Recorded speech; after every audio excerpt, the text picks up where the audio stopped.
A great day to talk hockey with Grant McCagg on HabsCast. And a good Sunday morning to you.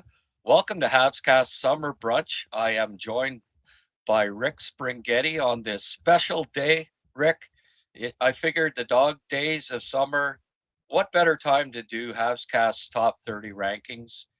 My version. You've got your own version that's going to be coming out on Patreon sometime in the next 5 months, I suspect. When you get it done, just teasing, buddy. Yeah. We'll.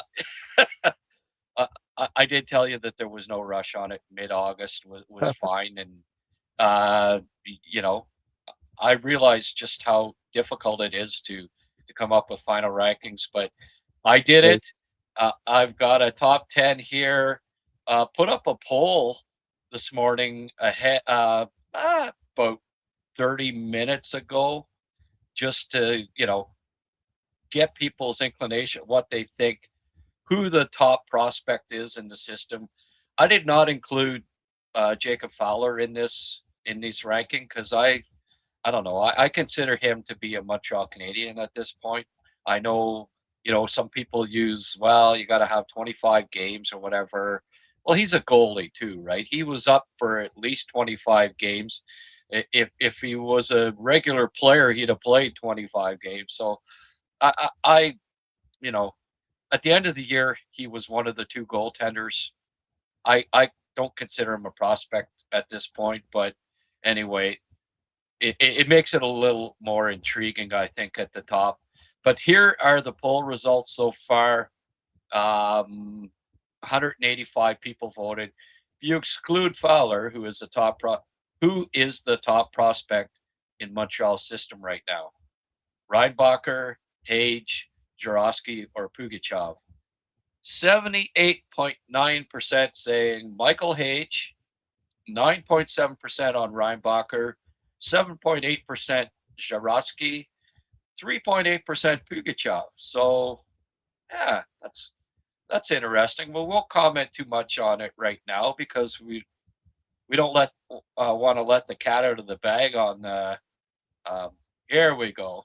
On what my rankings are. You don't know what my rankings are. I mean, you probably have a bit of an idea, but other than you likely knowing who the 10 prospects are that I have in my top 10, considering that last night you were with me when we revealed 11 to 20. Absolutely. I said before coming on the air, I got 11 prospects in my top 10, Grant. I'm a little concerned. Okay, Jacob Fowler was on my list. I didn't know how you were going to put him. Now I think we might have the same top 10. I assume not in the same rankings necessarily in the exact same order, although I would think a little bit similar. But look, I mean, if there's somebody in my top 10 personally that is not on your list, I'd be very surprised, and we'll talk about it. We'll see how it goes. I'm very intrigued. It's always a fun discussion, I think, to talk about this. Rankings are fun to me too because it kind of, it becomes a discussion about what you value in a team and what kind of players you prioritize when you're building. Because there's a lot of great ways to build a winning team. You want toughness, you want speed, you want intelligence. I mean, defense, offense, it's all in there. You need all of them, but different people will prioritize different things, and that's the fun. To me, that's the fun part about doing this kind of exercises. So I don't know what your top 10 is at all. So I'm curious as we do this. Okay, well, you think you probably have the same top 10, but I don't know. Do you have Makar Canine in your top 10, buddy? Oh, geez, top 5 even. Yeah. Well, if he's in your top 10, I'm dying to hear about it. Yeah. This is there's no big surprises on the top 10. Where for like between the two of us, there will be maybe for some of our viewers, but I think my top 5 at least will be different than just about anybody's, and that's fine. I don't want us all to have the same opinion. Please share with us your thoughts on this list as we go along, and we'll have some fun with it. So, and hey, it's just an opinion, you know. The people are good on here. Like, if this was done somehow through X or HF boards or whatever, it'd just be swamped with people saying you're cut nuts, you're crazy, how could you? But they're, for the most part, the people on here are pretty good with their comments, and well, they know that I'll just friggin' ban them instantly if they're assholes, right? That's what Okay, we got to do sometimes. But let's do this. I'm excited. okay, let's get to it then. Yeah, yeah. Number 10 on my list would be, and I love this kid, and I know you do too, Vinny Rohrer. He, Vinny, of course, is a 5'10", 165-pound center right winger from Austria who turns 22 in September. Still only 21, Rick. Jeez, eh? The Canadiens select him in the third round, 75th overall in 2022. After his first season with the 67s, I got to see him a ton. I think you might even been at a couple of games with me that year, if I remember correctly. Were you? Hmm. Uh, I might. I You have may vague not have been memories, but scouting that yes. year. No, He, no, he's I don't think I was. he spent 2 years with the 67s, 44 goals, 97 points, 108 games. He was going to be captain of the for his third year in Ottawa, and he decided to return to Europe. Spent the next 3 years with Zurich in Switzerland's top league. Best season came 2024-25 when he had 15 goals and 25 points, and then added 7 points in 16 playoff games as Zurich won its second consecutive championship. They also won the Champions League that year, so they were the considered the best club in Europe. They were pretty awesome. Mark Crawford had him and loved him, played him a ton. He also had an excellent World Championship that spring, scoring 4 goals and 6 points in 8 games. Um, he signed a 3-year contract with Laval last year. Signed with the Habs last year, joined Laval, but he's since signed a 3-year contract with Zug, Rick, which kind of surprised us. Not that necessarily, but the fact that Montreal loaned him to Zug for the entire season. But as I found out from speaking with his agent this past week, that there were personal reasons why he's gone back to Switzerland for the entire year, and we won't speculate on what it is. But um, his agent is adamant in saying that his long term goal, like just about every other hockey player in the world, right, is to play in the National Hockey League. And given his competitiveness, and I'll let you have the floor on describing what you think of him here first. I think he stands a really good chance of playing not only in the National Hockey League, but someday for the Montreal Canadiens, and that's why I have him in my top 10. I disagree, Greg. I might even have him, a spot or two higher than that. Even I I no, just exactly 10. We can't have different rankings here, Rick. no, That's just not allowed. let's not do Okay, that. go ahead. uh, I'd like the thing. Okay, so the first things first about Vincent's Roar. I wasn't scouting a lot when he was playing. I was keeping an eye on things, but kudos for Montreal for spotting him for a few reasons. I thought he was painfully thin when he was playing. To me, he came across as painfully thin. And Ottawa always, to me, the 67s, it's a bit of a difficult team to scout because they seem to play a more really structured, safe defensive game. You don't see a lot of um, a lot of huge amount of creativity on that team. So some guys I think don't shine as much, but the Habs spotted something in him, and I think that did a really great job on that. I like what Vincent brings to the Habs prospect pool. I like that he gets he picks up the pace, he gets into opponents' faces a little bit, he plays with energy, he he could be a pest almost out there, and that little element I think is missing sometimes with the Habs. You saw a bit of it in the playoffs with Josh Anderson was about the only one who would be like a little bit of a quote unquote a brat out there, or just somebody to bring that emotion out. I think with Vincent, he could do that too, and it's a great quality to have. He's highly intelligent. He plays with good two-way game. He plays with pace. He's stronger than he comes across. Looking at his size, so big fan, and I'm not relieved to hear, I should say, but I understand now why he's back in Switzerland. I wish him well, and I hope we'll see him soon enough in Montreal because I really like what he brings. I think he's one of those guys that could become a fan favorite pretty quickly. Yeah. Uh, I call him Vinny, but you didn't even call him Rory. You kept saying Vincent. Are you? Vincenzo is the Italian version, right? You know that, right? That will make him even a better player if he wants. Right on. Vinny, yes, I agree. Vinny. I say Vinny because I find it a lot easier to say than Vincent. Of course. With your Italian background, that one just rolls off your tongue. Unlike Yes. I don't know, Thorpe maybe or something like that. Thorpe. Who might be in this top 10? Stay tuned. We'll see. Considering he wasn't in the from 11 to 30, maybe he's in here. Yeah, no, that's good stuff, Rick. The competitiveness for me just is what I think you need an elite quality to play in the NHL, at least one. And for me, Vinny Rohr is an elite competitor. He absolutely is. He just never,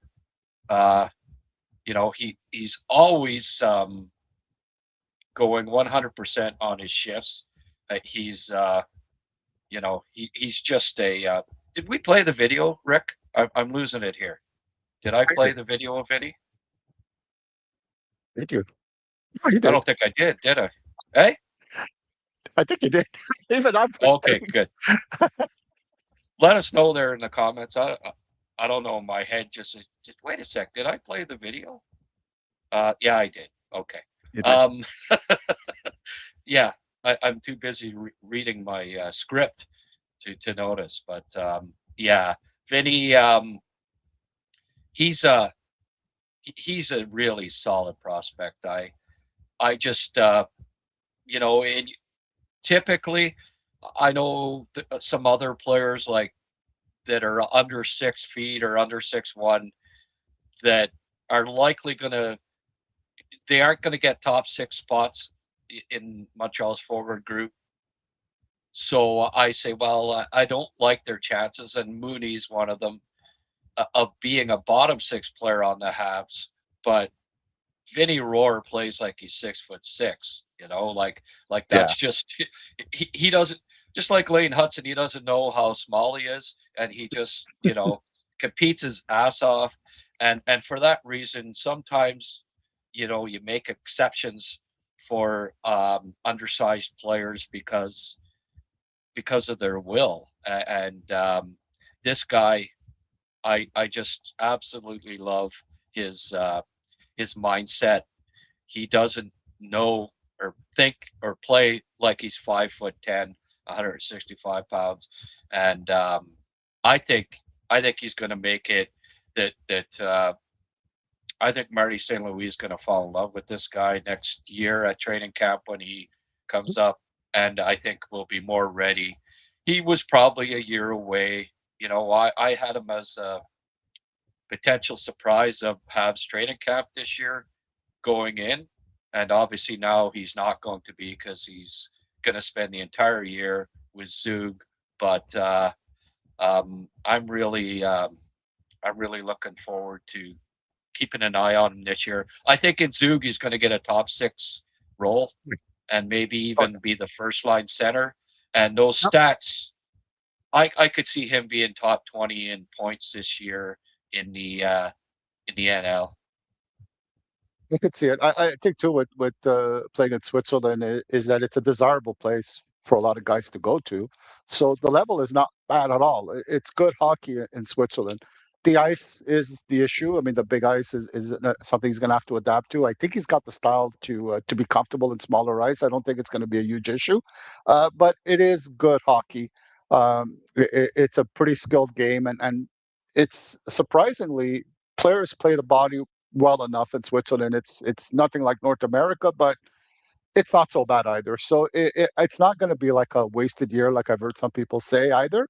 Yeah, it would have been nice to see him in North America, but there's obviously good reasons why he's not there right now. So it's not a lost year. He's gonna continue to improve, and again, maybe as you said, maybe bring more offense and skill and puck possession and creativity, and that might be a quote unquote step back for a step. To take another step forward in the future. So I'm really excited to see what he could do next year when he comes to North America. Yeah. Sheldon taking a stab at her here. Vinny, Florian, Thorpe, Beck, Engstrom, Pickford, Gleb, Jarosky, Hage, Reinbacher. Well, not a bad list. We'll, Good we'll stuff. see. We'll see how close it is to my group, but yeah, not too shabby. I assumed you weren't including Fowler when you didn't name Vinny yesterday. Yeah, well, you knew, Sheldon, that Vinny would be in my top 30, top 31, right? Grant, Greg's asking, what are your guidelines for defining prospects? My guidelines are whatever I think, whatever I feel. You know, I don't. What it is for me is I don't have strict guidelines. Like it's always got to play that. Like I explained there, maybe not that well because you're asking still, but um, I would, if you were on the bench in the playoffs and at the end of the regular season with the Montreal Canadiens, I don't consider you a prospect. And Fowler for the last 2 months of the year, 3 months of the year, was either on the bench or on the ice, right, for the Montreal Canadiens. For me, he's graduated. If he goes back to Laval at the start of the year, and I do another ranking while he's still in Laval, then I'll say he's a prospect again. But for now, at least, I did not have him. And goalies, where do you rank them, Rick? Like My dear. especially when you're doing the top 10, it's just so difficult. How do you compare him to Hage? Well, he should be like what's going to make him a better NHL player than Hage? It's kind of hard to compare them, right? Like what's the guidelines for that? Well, Oh, I agree. if you have a 920 save percentage, the forward's got to score 25 goals or more. Like it's just right. There is no. It's completely subjective. So, the more I thought about it, I said, I'm just going to leave Fowler out because right now, I don't consider him to be a prospect. I consider him to be a Montreal Canadian. I think simply put, whoever has established himself as being in the NHL is not a prospect. I think that's the simplest way of putting it. None of the guys on our list are in the NHL yet. For sure, a few of them got called up here and there because there was a need. But Fowler is in the NHL right now. I believe that Montembeault will maybe start in Montreal just because they haven't been able to move him, but it's temporary, just because Fowler could be sent back. But I think in Montreal's mind, the duo was Fowler and Dobish, and he's in the NHL right now. I think we're going to go with kind of that as an explanation, and hopefully that makes sense to people. Right on. Greg saying he agrees with your thoughts on goalies rank against other goalies is the only way. Pretty much. I mean, I did. I put Volokin in outside of the top 10. Okay, you can slide a couple in, but it was even difficult to where do I rank Volokin and where do I rank Cournoyer? I put them in the teens, but it's difficult to do. You almost need to do a separate ranking. I agree. Maybe we'll do that. Although I always preface it with by saying the last thing I am is a goalie scout. I um, it's a kind of a stab in the dark for me, and maybe that's the other reason why I didn't put Fowler in there because ooh man, I am not a goalie expert. I'll be the first one to admit that. All right, let's get back to the list here, Rick. Mhm. Um, number 9, Flowjack. Florian Jacki is number 9, and he looks happy about that. Look at the smile on his face, Rick. Um, let's play a little video here.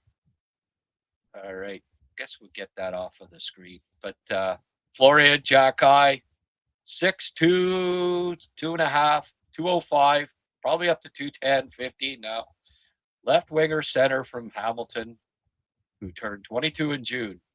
The younger brother of Arber, Florian was selected in the 4th round, 101st overall in the 2023 draft after scoring 13 goals, 25 points with the Hamilton Bulldogs. He exploded offensively the following season after the Bulldogs moved to Brantford, scoring 34 goals, 66 points in 63 games. Montreal signed him to a 3-year ELC that April. He joined Laval for 3 games at the end of the season. As an AHL rookie last year, in 2024-25, Jacki immediately established himself as a unique combination of scoring and toughness, producing 24 goals and 35 points while piling up 175 penalty minutes. He was the first player, I believe, since Zenon Konopka in the AHL to hit 24 goals and 175 penalty minutes in a season. So, as he's described by Mr. Bobrov as a unicorn, there's no doubt about that. His offense dipped this past season. He did get a call up with the Canadiens, but he dipped to 31 points and 18 goals, but had more penalty minutes, 216. He enters the final year of his ELC this year, looking to prove that those 5 games with the Habs last year were just the beginning. Rick, I, I think I probably had Florian a little higher last year at this time after that great rookie season. I mean, 24 goals, right? 175 PIMs as an AHL rookie, damn impressive. But whenever you make a step back, when you're like a young player and you produce less in your second season, it's always a little bit of a red flag. You wonder, Mhm. okay, has the development stalled? Why did he produce less this past year? I think what happened now, this is just complete speculation on my part, is like his weight went up a fair bit last off season, and to me, and this happens sometimes with young players, they maybe concentrate a little bit too much on the bench press or whatever, putting on 15 pounds of muscle when they didn't necessarily need to do that. They needed to maybe put on 5 pounds Yeah. and not lose. I think the most important thing for him last offseason was to get a little quicker. And I don't think he did. I think he got a little too muscular, and it meant that he wasn't faster. And that to me is the main thing that he needs to bring to his game right now, is to get a little quicker so he can handle the NHL pace. His first game with the Habs, and we see this with a lot of young players, kind of, you're running on adrenaline and you look Yeah. good. Picked up an assist, I think, in a fight or something like that. Yeah. But then the next 4 games, I thought you saw, okay, he was chasing the play, he was behind the play. You saw what his main weakness is at this point, and it's that he has to get quicker to be able to play Yep. in the NHL.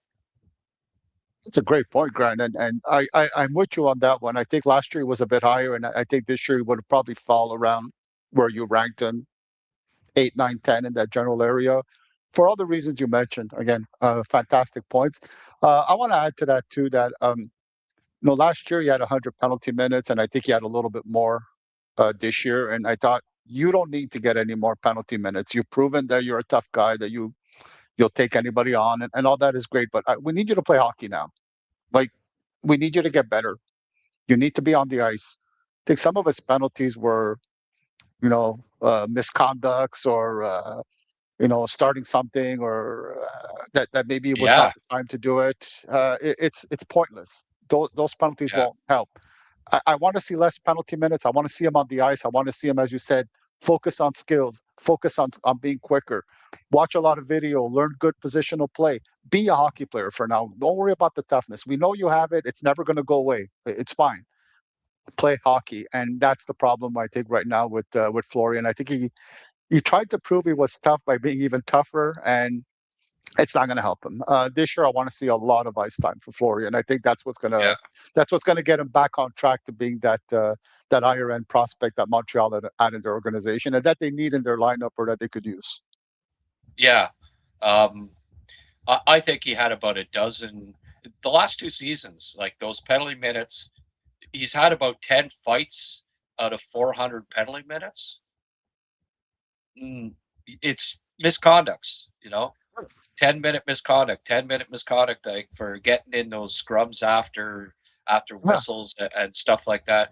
Well, how are you helping the team when you're sitting in the penalty box for 10 minutes for face rubbing with somebody? He needs to be on the ice. Like he should be one of Laval's top players this year. yes, And, get it through to him. Look, okay, let the other team know that you're willing to fight and you're tough and all that, but pick your spots a little better. I agree with you 100% on that. Sheldon brings up another point that I have mentioned on this podcast a few times, especially when you're playing center. I think you can't be, you know, the defenseman gets rid of the puck from behind his own goal line, and he comes in, and 3 seconds later hits the guy, uh, and the puck's up past the blue line. There's a 3-on-2 going the other way and he can't get back, and he's not fast enough to get back into the play. Like a lot can happen before he's even back in the defensive zone because he's behind the goal line, having hit somebody late and being out of the play. And when you're a center, you, um, I don't mind that as much with wingers because typically, they're not the ones that are back covering the neutral zone, protecting the neutral zone. That's the centerman's job for the most part. I mean, on occasion, sure, the wingers are back. There's a winger back that can substitute for him in that regard. But when you're constantly the last forward back and you're center, it defensive breakdowns happen more frequently, and it's something that hopefully it can also be curbed.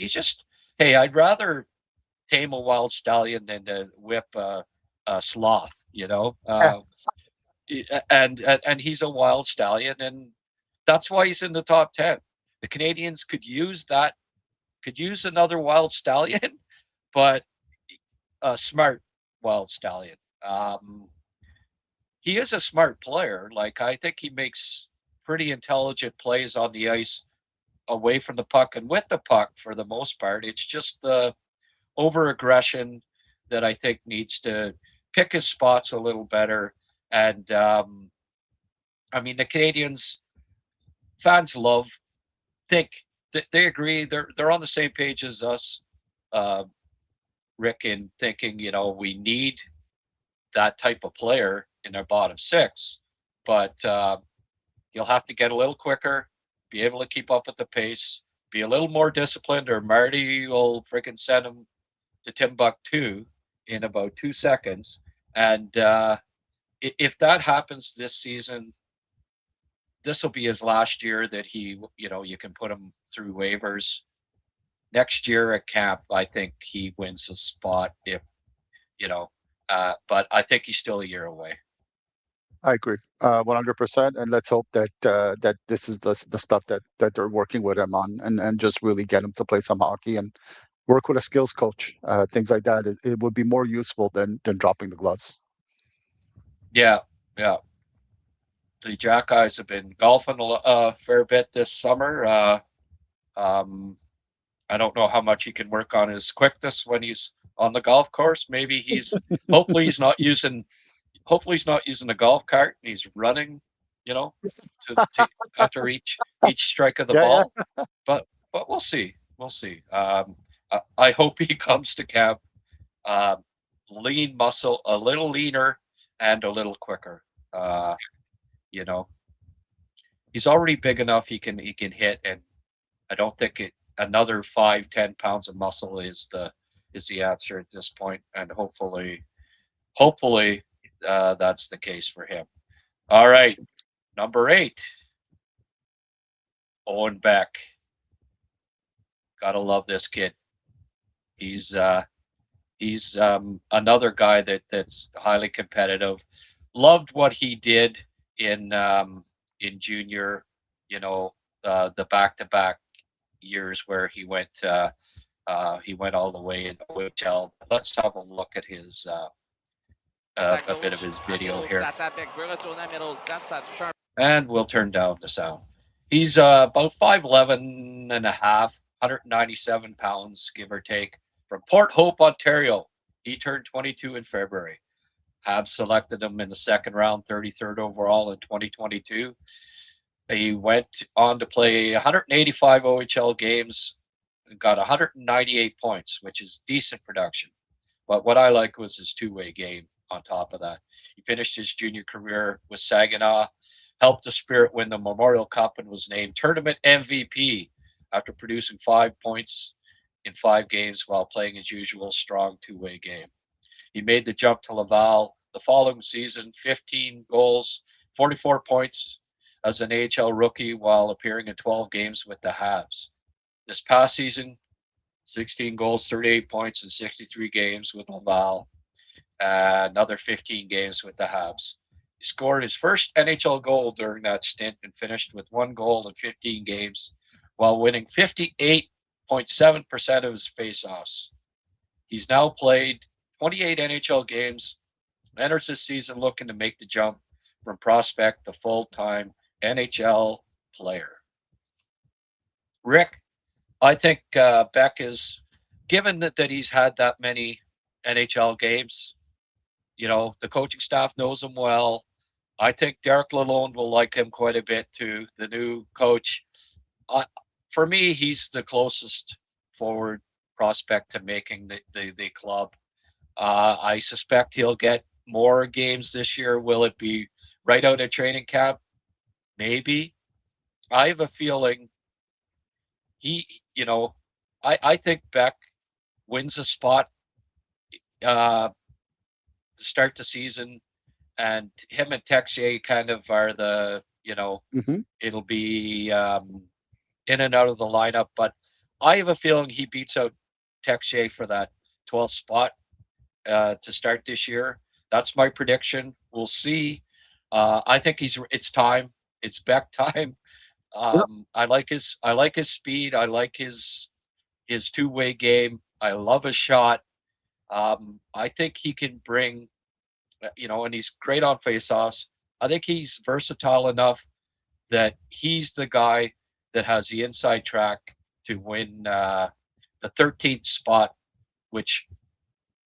but it's only if it's a top 12 spot. If he outshines Texier in the preseason, I think they're not gonna bring him give him a spot to sit in the stands. It's either in the lineup most nights or back to Laval for a little more seasoning. I'm a huge Beck fan too, and to me, he should be in the NHL now with the Habs, and like you said, play most games. Maybe not every single one for now because of the depth of the team, but he should be in the NHL. First of all, you're talking about a pro's pro. From a young age, I mean, this guy was the Ontario Hockey League Scholastic Player of the Year And Yeah, that's something that's important to me. That says a lot about what kind of person he is. Twice? two straight years. Yep. Incredible. I knew it was one. I'm even more impressed that it was two years. So you know the approach that this guy brings to everything he does in life. He's one Yep. of those guys, and I think people think it happens more often than it does, but in this case, I think it's true. I think he might be a bit better in the NHL than he is in the American Hockey League. And the reason I say that is I think once in a while in the American Hockey League as a prospect that's really highly rated and as one of the team leaders, I think at times he tries to play a little bit more of a skilled game and produce offense because he feels like at this level I should be doing that. I think if he gets to the NHL, he'll just worry about simplifying his game and he becomes a lot better at it. Less passing, use that amazing shot that he does, forecheck, go to the net, play that smart defensive games. Uh, you know that the coaches will like working with him because he does what he has to do well. Um, I think there's really a spot for Beck in Montreal. I'd like to see him. The fact that he could play center is great, but he could also handle himself at the wing very, very well, I'm sure. There's not much more to add. I mean, Owen Beck to me, boy, I'd be disappointed if he wasn't part of the Habs organization in the big leagues come October or end of September now, I should say. Yeah. Yeah, I want him to crack the lineup. He almost did as an 18-year-old. I think he was the Yeah, last cut, you know. Um, Almost didn't get sent back to junior. Uh, so Marty likes him. It's just you know, how long do you wait? I think it's got to be at some point this season that he makes the team. Uh, I really hope it's not, oh, well, one more full year. Uh, the one thing is that his stats went down this past year, and just like Florian, that's a little bit of a concern for me.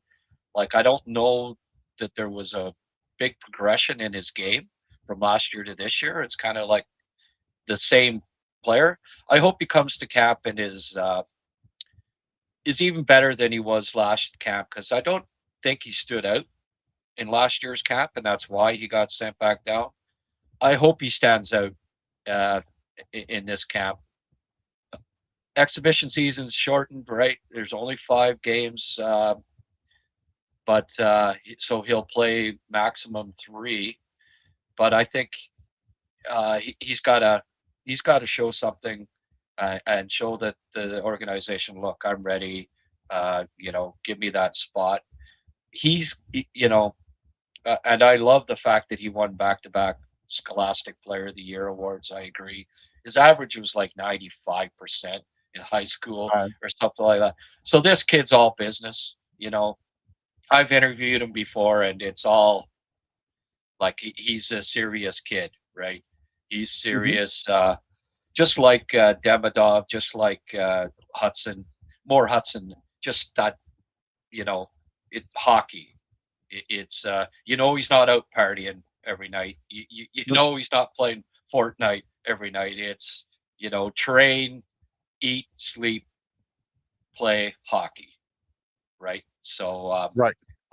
I, I believe that this year he's ready to accept the challenge, make the team, and be with the Habs hopefully all season and for the next who knows decade. So Yep. Mark, $20. I love those orange. I love those orange spots, man. That's great. Oh, Donnie McCaskill even showing up. Happy Sunday, Now, gents. Love the insight. Thank you, thank thank you, you. Donnie. Haven't seen you for a while. Um, and Sheldon has a tootie for me too. So, all right, the boys bringing out some cash for our all our hard work, Rick. It's much appreciated, as Thank always, you, guys. gentlemen. Yeah. Um, Gary Pocket uh, had a couple of good comments, so we'll get to a few here. Beck learning from Deneau would be helpful. Well, nice mentor there. I think even Evans is a good mentor Mhm. for him as well. They're both, I like the character of both of those guys, and Evans has been around. Uh, he's got a lot of experience now too. So yeah, I agree that that having Danault around is good for Beck. And on what might happen this year, although I doubt, I imagine Danault. This is Danault's last year of his contract, right? Yes. There, there is a. There's also the possibility, although it probably doesn't happen because Danault's a Quebecois, but Quebecer native. If he doesn't have a great first half of the year, and Beck is out playing him at trade deadline, it is a possibility that they, you know, they move Danault while they can still get something for him instead of potentially losing him to free agency for nothing at the end of the year, and hand one of those four spots to Beck with the notion and the knowledge that Hage is coming soon as well, right? It might be time to hand the reins over to Beck and Hage this season at some point. If Danault struggles like he did the first 40, 50 games of last season, then it might be time to say, okay, business decision here. Can't got to take the heart thing out of it, but hey, on the other hand, Rick, that playoff experience, that mentorship, the face-offs wins, even if Danault doesn't have a great start to the season again, you think, well, he really came on in the second half last year. He was so good and helpful in the playoffs. I'd be surprised if Danault ends up going anywhere, because at the end of the day, if the Habs want to re-sign him, I think they will be able to after next season, even if he's a UFA, because Phil Danault wants to play in Montreal just like everybody else on Absolutely. the team. Yeah, but I think secondary to that, Grant, is also it's a roster makeup, right? Where if Beck replaces Danault, then you got all four centers are right shots, and I think that bothers a little bit. True. Marty St. Louis gives him something. I think if anything, and I think it's been kind of mentioned in the chat a little bit, but if Beck really comes on strong as a player, especially at center, and he's a right center fourth line guy, maybe Evans gets moved for what could be a very good return. I mean, Evans is signed for a few more years. He's a reliable True. not two-way center, but defensive center. He'll be valuable if ever he's put out there. So you get you get a really nice return for Evans if it needs to come to that.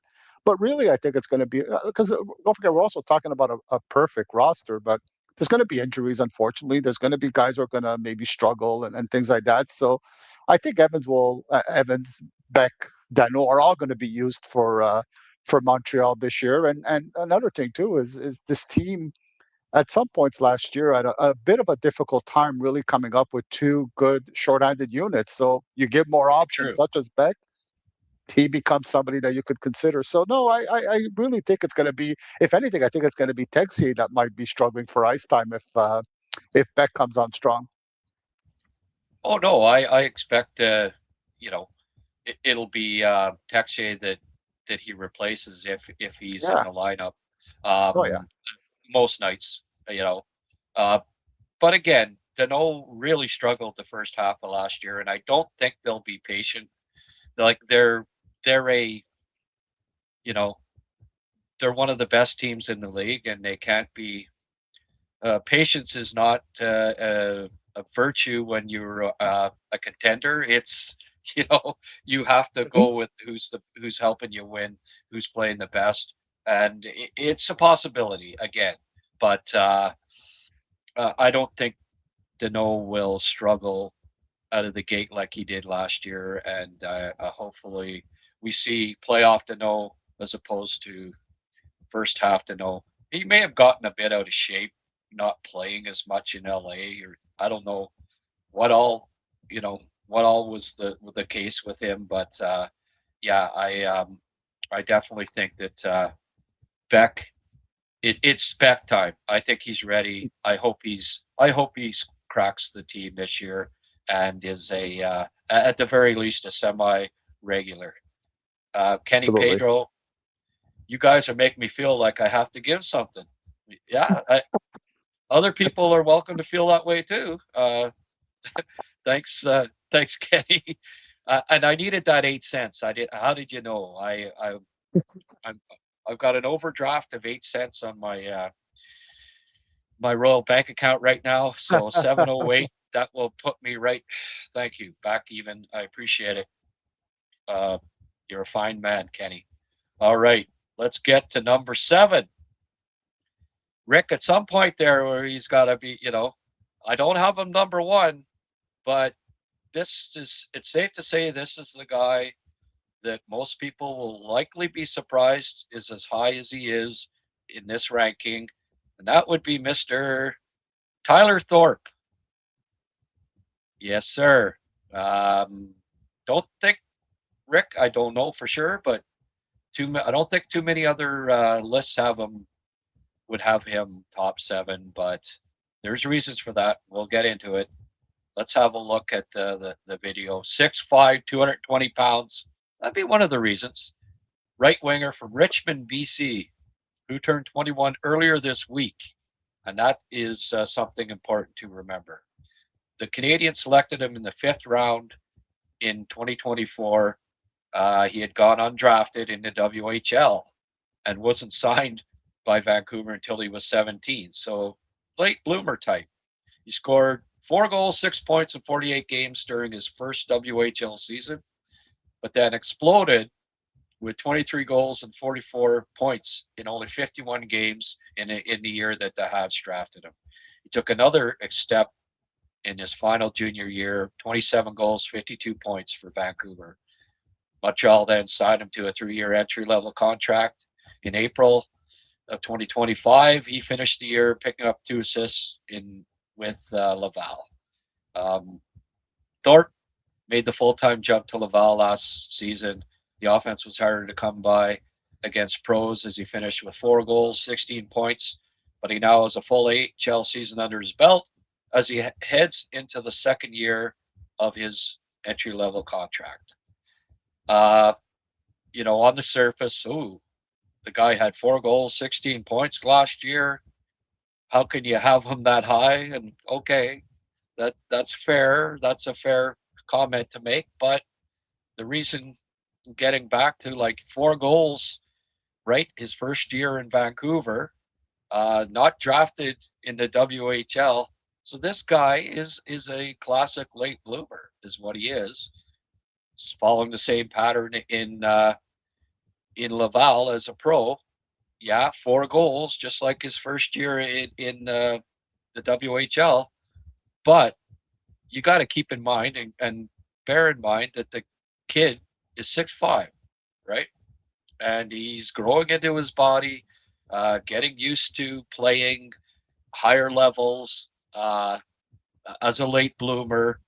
And just like Florian Jacki, as he got more used to playing higher level hockey, I think this year we see a breakout. I saw a lot of positive things with him, like especially away from the puck. I really like his defensive game at this point, and I think he plays a pretty smart game. He'll get more offensive opportunity this year. He'll be more used to the pace and the skill level of the AHL, which is underrated. It's very good hockey, and I expect a really significant breakthrough offensively from him, just like in his second WHL season when he had adjusted and was accustomed to the level of play. I love Tyler Thorpe, and you have him around where I would have him, Grant. Everything you said again, spot on. The thing with Tyler Thorpe is, playing in Vancouver last year, in that league, he was playing a lot of penalty kill, and that helped make his defense develop really well. He is smart. He does a lot of the stuff that we wish Florian Jacki did. I think he's a little bit smarter, picks his spot a little better, takes the game better without the puck. I think there's he's incredibly raw physically just because of his, his highs. He's the coordination, the center of gravity is not there 100% yet, but it's getting there. It's getting there quickly now. I think too, what I like about Tyler Thorpe, I should say, and Hey, it's that I think his small area game is really underrated. Grant, I think that through traffic, he manages to move the puck rather well, a lot better than I expected. When I saw him live, that part really stood out to me. yeah, Uh, I think to me, he's practically as close to a sure shot to be an effective fourth line penalty killer, offensive, not offensive, but the physical presence that the Habs are going to need in their lineup in the coming years. Thorpe is, I'm a huge fan. I have nothing else to add. I think that you placed him right where he should be. yeah, yeah. I also think he's a better fighter than Florian, actually. Yeah. He's not as willing to fight, but when he drops the gloves, I mean, I've played videos of him before. That reach, and he uh, he hits to hurt. Like the kid can fight. Um, so I think when you're that size, it translates, right? Whatever league, like Right. the AHL has probably more tough guys than the NHL. Per capita. Um, there aren't that many in the NHL. He'll be able to handle himself just fine Oh yeah. at the NHL level when it comes to fisticuffs. Yes. Uh, not as naturally mean as the Jack guys. Few people are, but piss them off and you pay the price. And I like guys like that too. Like pick your spots, right? But Yeah. then you know Make it count. when the time, yeah, when the time calls for it, the other guy goes, okay, I'm not going to bug that guy anymore. He Yeah. Why I have him ahead of Beckett and Jackeye, obviously they're better than he is at this moment, but they're also older. Uh, the late birthday thing is also intriguing, and I think it's one of the reasons why he went undrafted in his draft year. Like an August birthday at that size, just like a Michael McCarron and you know Brian Boyle, and you can name a lot of guys. It Yeah. took them a while to be ready for the NHL. You got to adjust to the speed, the quickness more than anything, because once he gets going, he's a good skater too.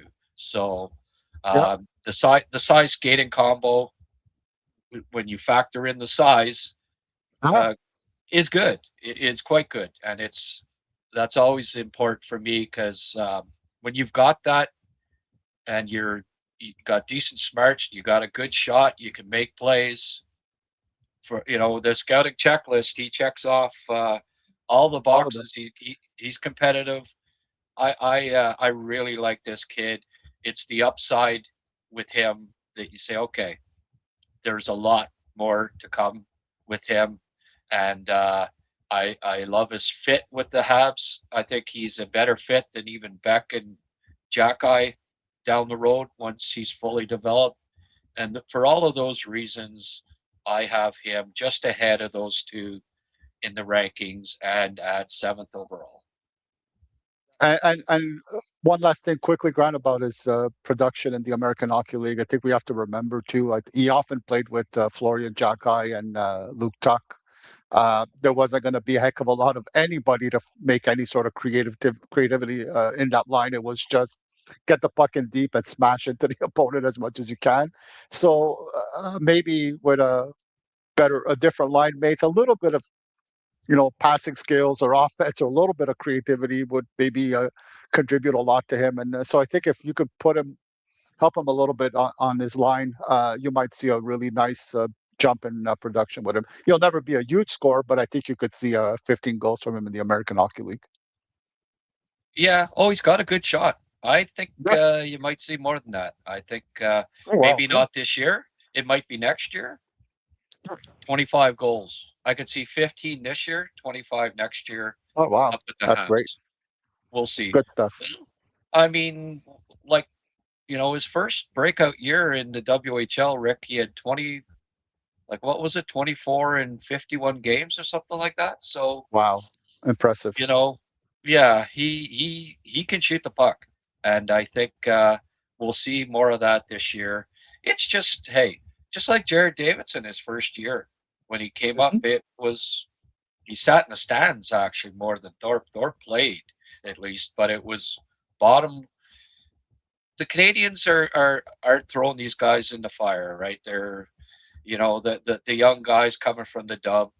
Okay, well, we'll play you, but just not overplay you, let you get accustomed to the pace and the strength and the size of the HL. And I really think that you see a big jump from him.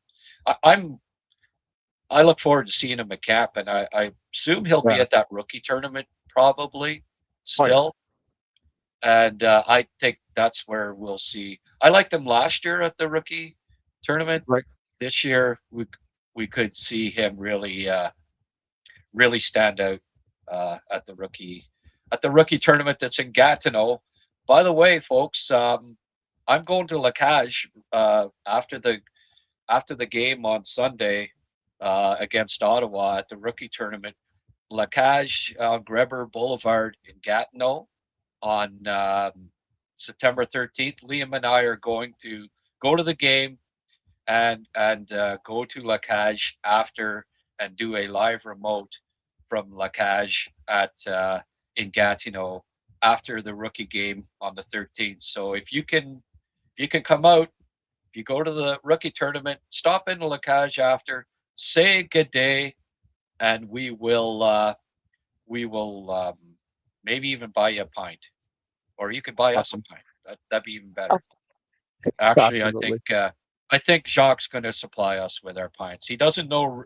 He might regret it after with Liam with Liam, but especially if I drive, then Liam will probably have about 8 in an hour. But I'll just quickly go over because people are asking that are coming in late. Number 10, Vinny Rohr. These are so far. Number 9, Florian Jacki. He was happy about it, as you can see. Number 8, Owen Beck, with that stoic look as always. He's like, could be higher. Right, Rick? He's not that happy about it. He's always Number serious. 7, yeah. Number 7, Tyler Thorpe. And he, as you can see here, he thinks, yeah, oh yeah, baby, I like that. I like that ranking. Okay. So we're at number 6. Folks, you got any predictions here? Let's just where do you who do you think I have number 6, Rick? We'll get you to Boy, guess here. I will hesitate to say. Oh well, actually, I won't hesitate too much. I would say Bryce Pickford would be your next guy, Grant, in your rankings. Is that right, eh? You Yeah. think I got him in the top 10? Wow. Alright. High risk. High risk, yeah. Well, Kenny's right, you're wrong, Rick. Oh, Yeah. You're close though. yeah. Adam Okay. Engstrom, 6th ranked left defenseman. You know what, Rick? If he was a right defenseman and Pickford was a left, I'd Huh? have it the other way around. Is that fair? Okay. I have Yeah. no problem with that. I think that they're neck and neck Hmm. in the Habs prospect pool. Pick either you go with the right shot, left shot D. I went with a little bit closer to the NHL. That's why I put him one spot higher. Okay. Both are very valid. Well, Both are very valid. uh, just to I mentioned this last night too. It's kind of like it's my Habs depth chart in a sense, Right. right? Good. And for me, Pickford stands a better chance of being a full-time Montreal Canadian than Adam Engstrom. Engstrom Fair has enough. a higher floor probably Hmm. uh, to play in the league. There's a few less question marks at this point with him, but ceiling, position, fit. Pickford. That's why Pickford is ahead of Engstrom, and maybe even who knows if he's number 5, Rick? We don't know that, right? He might be even higher than that. That's why you got to keep tuning in here. Don't go anywhere, folks. It's No. so it's yeah, like I say, Adam Engstrom, okay, left defense, number 6. Let's have a look at the video. 6'2", 190-pound lefty from Sweden, turns 23 in November. The Habs select him 3rd round, 92nd overall in 2022. What a steal, eh, Rick? Oh, fantastic. 92nd overall. Put up 28 points, 45 games with Djurgården's junior team. Engstrom moved to Rögle the following season and quickly established himself in the SHL as a teenager. Spent 2 seasons there, 22 points in 51 games in 2023-24. Before helping Rögle reach the SHL final. Montreal signed him to a 3-year entry-level contract that spring. After producing 5 goals and 27 points with Laval, Engstrom took a major step this past season, 10 goals, 34 points in 45 games, one of the top scoring defensemen in the league. He was also plus 14. That performance earned him his first NHL opportunity, appearing in 15 games with the Habs, picking up 1 assist. He enters the final year of his ELC with a legitimate opportunity to push for more NHL time. He had 5 goals and 14 points in only 18 games and was leading all AHL defensemen in goals when the Habs first recalled him. Hey, I think it's telling that when he came up with the Habs, like he played 10 plus minutes most nights, I think. Like he got Arbor type minutes. It's not like they sat him on the bench. He got 1 assist in those 15 games, Rick. And I think it was he's just a raw rookie, blah blah blah. But I think it did kind of indicate to folks that don't be expecting him to be a high point NHL guy. He's able to do it at the AHL level, but that next step up, I don't see it translating to being a big point NHL guy. Decent point totals, but some of the things he could get away with at the AHL level in the NHL, a little more difficult to do. I don't see him as a quarterback type player with a booming shot necessarily, but decent enough skills that he will get some points in the NHL. It's more, that skating is going to be his ticket to being a full-time NHL defenseman. I think he's ready to play in the NHL, but I don't see a spot for him with the Canadiens at this point. I look at him as one of the main trade chips for the club this year. It would not surprise me if by the trade deadline of this season, he's in another organization. That said, he's a solid prospect. I think he's NHL ready now. I just being on the left side,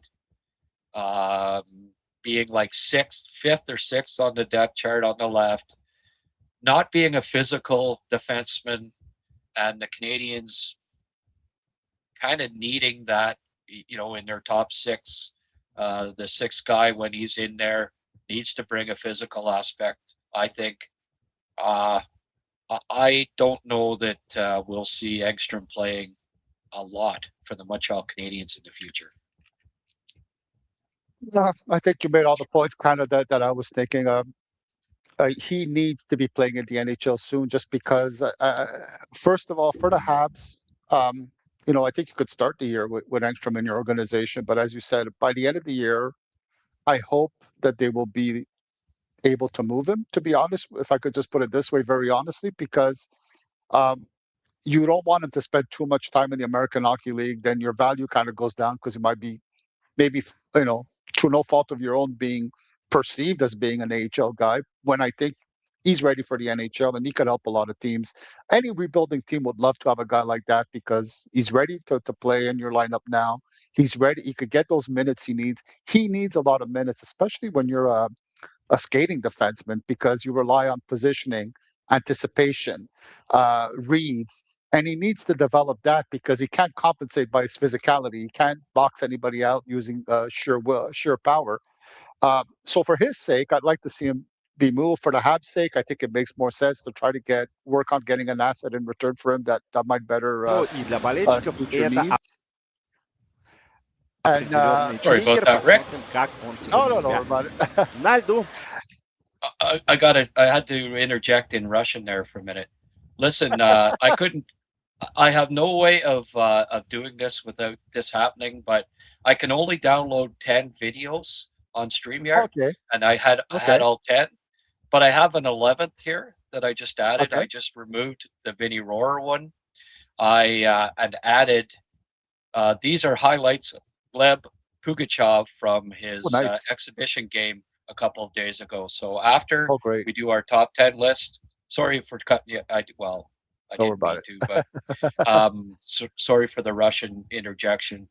I will be showing highlights from Gleb's first KHL Great. exhibition game of the preseason. Okay. Nice, nice stuff. Okay. Sorry. Continue on there, young man. Yeah, so basically, what to me is that I think it's unfortunately there's no spot for Montreal that works because he's more of what the Habs have a ton of already in their D, and they need something else.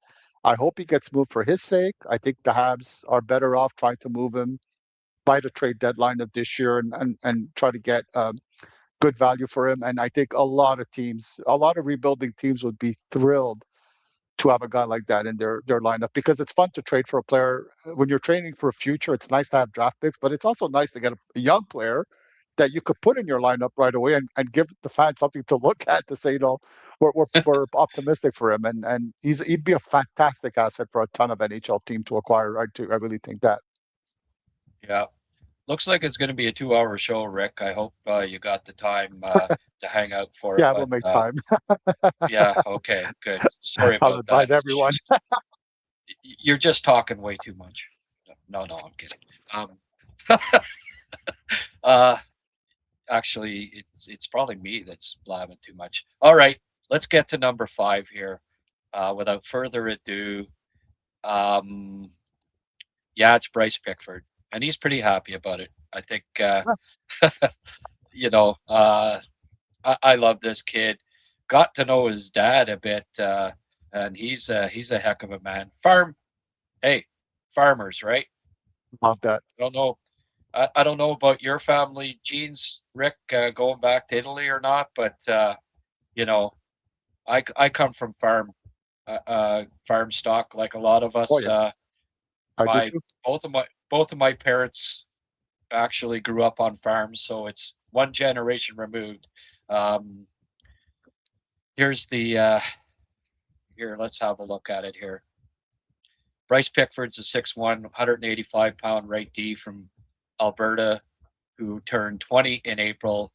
Canadiens sucked at him third round, 81st overall. Another steal, Rick, in that third round Oh, in the fantastic. 2025 NHL draft after scoring 20 goals and 47 points with Medicine Hat. He added 13 goals and 24 points in 18 playoff games as the Tigers won the WHL championship. And I think it was a major reason why he was taken in the third round. Yet another guy that the Habs took right after he was undrafted, but you couldn't deny it. I don't know that we still could have anticipated this past year, though. Named captain of the Tigers, he exploded for an incredible 45 goals and 83 points in only 55 games, finishing plus 55. It tied him for the second most among all WHL Wow, players, not defensemen, all players, despite playing incredible. considerably fewer games. It was the most goals by a CHL defenseman in nearly 40 years, and he was rewarded by being named both the WHL Player of the Year and CHL Defenseman of the Year. He also led the entire CHL with 19 power play goals and 11 game-winning goals. That's the part that just blows me away, Rick. That's an all-time record, I do believe, for defensemen. 11 game-winning goals in a year. It's just, it's incredible. But he signed Montreal signed Pickford to a 3-year contract in on Christmas Eve, actually.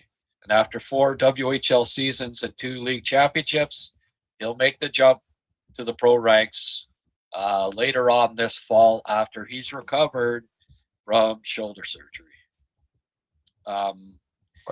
Rick, I found it difficult to keep him out of the top 5. Yeah, the floor, maybe not quite as high as Ekstrom's floor, but I balance the floor and the ceiling when I do prospect rankings. And for me, his ceiling is it's almost limitless. He could be a 30-goal scoring NHL defenseman with that shot that he has. It's the best shot I have seen. I have not seen a prospect with a better shot in my 20 years of scouting. Like, this is Brett Hull type. I didn't scout Ovi in his draft year, but Ovi, Brett Hull type release on this guy, Patrick Laine, right up there with those guys. It's the best release and shot from a defenseman in the 20 years that I've been scouting. Maybe Ovi and Laine, comparable, but that type of shot. And as I mentioned earlier on, it's you need an elite quality, and Pickford absolutely elite. Whatever the word is above elite, that's what it is. That's what his shot is. So for me, he's going to score goals in the NHL.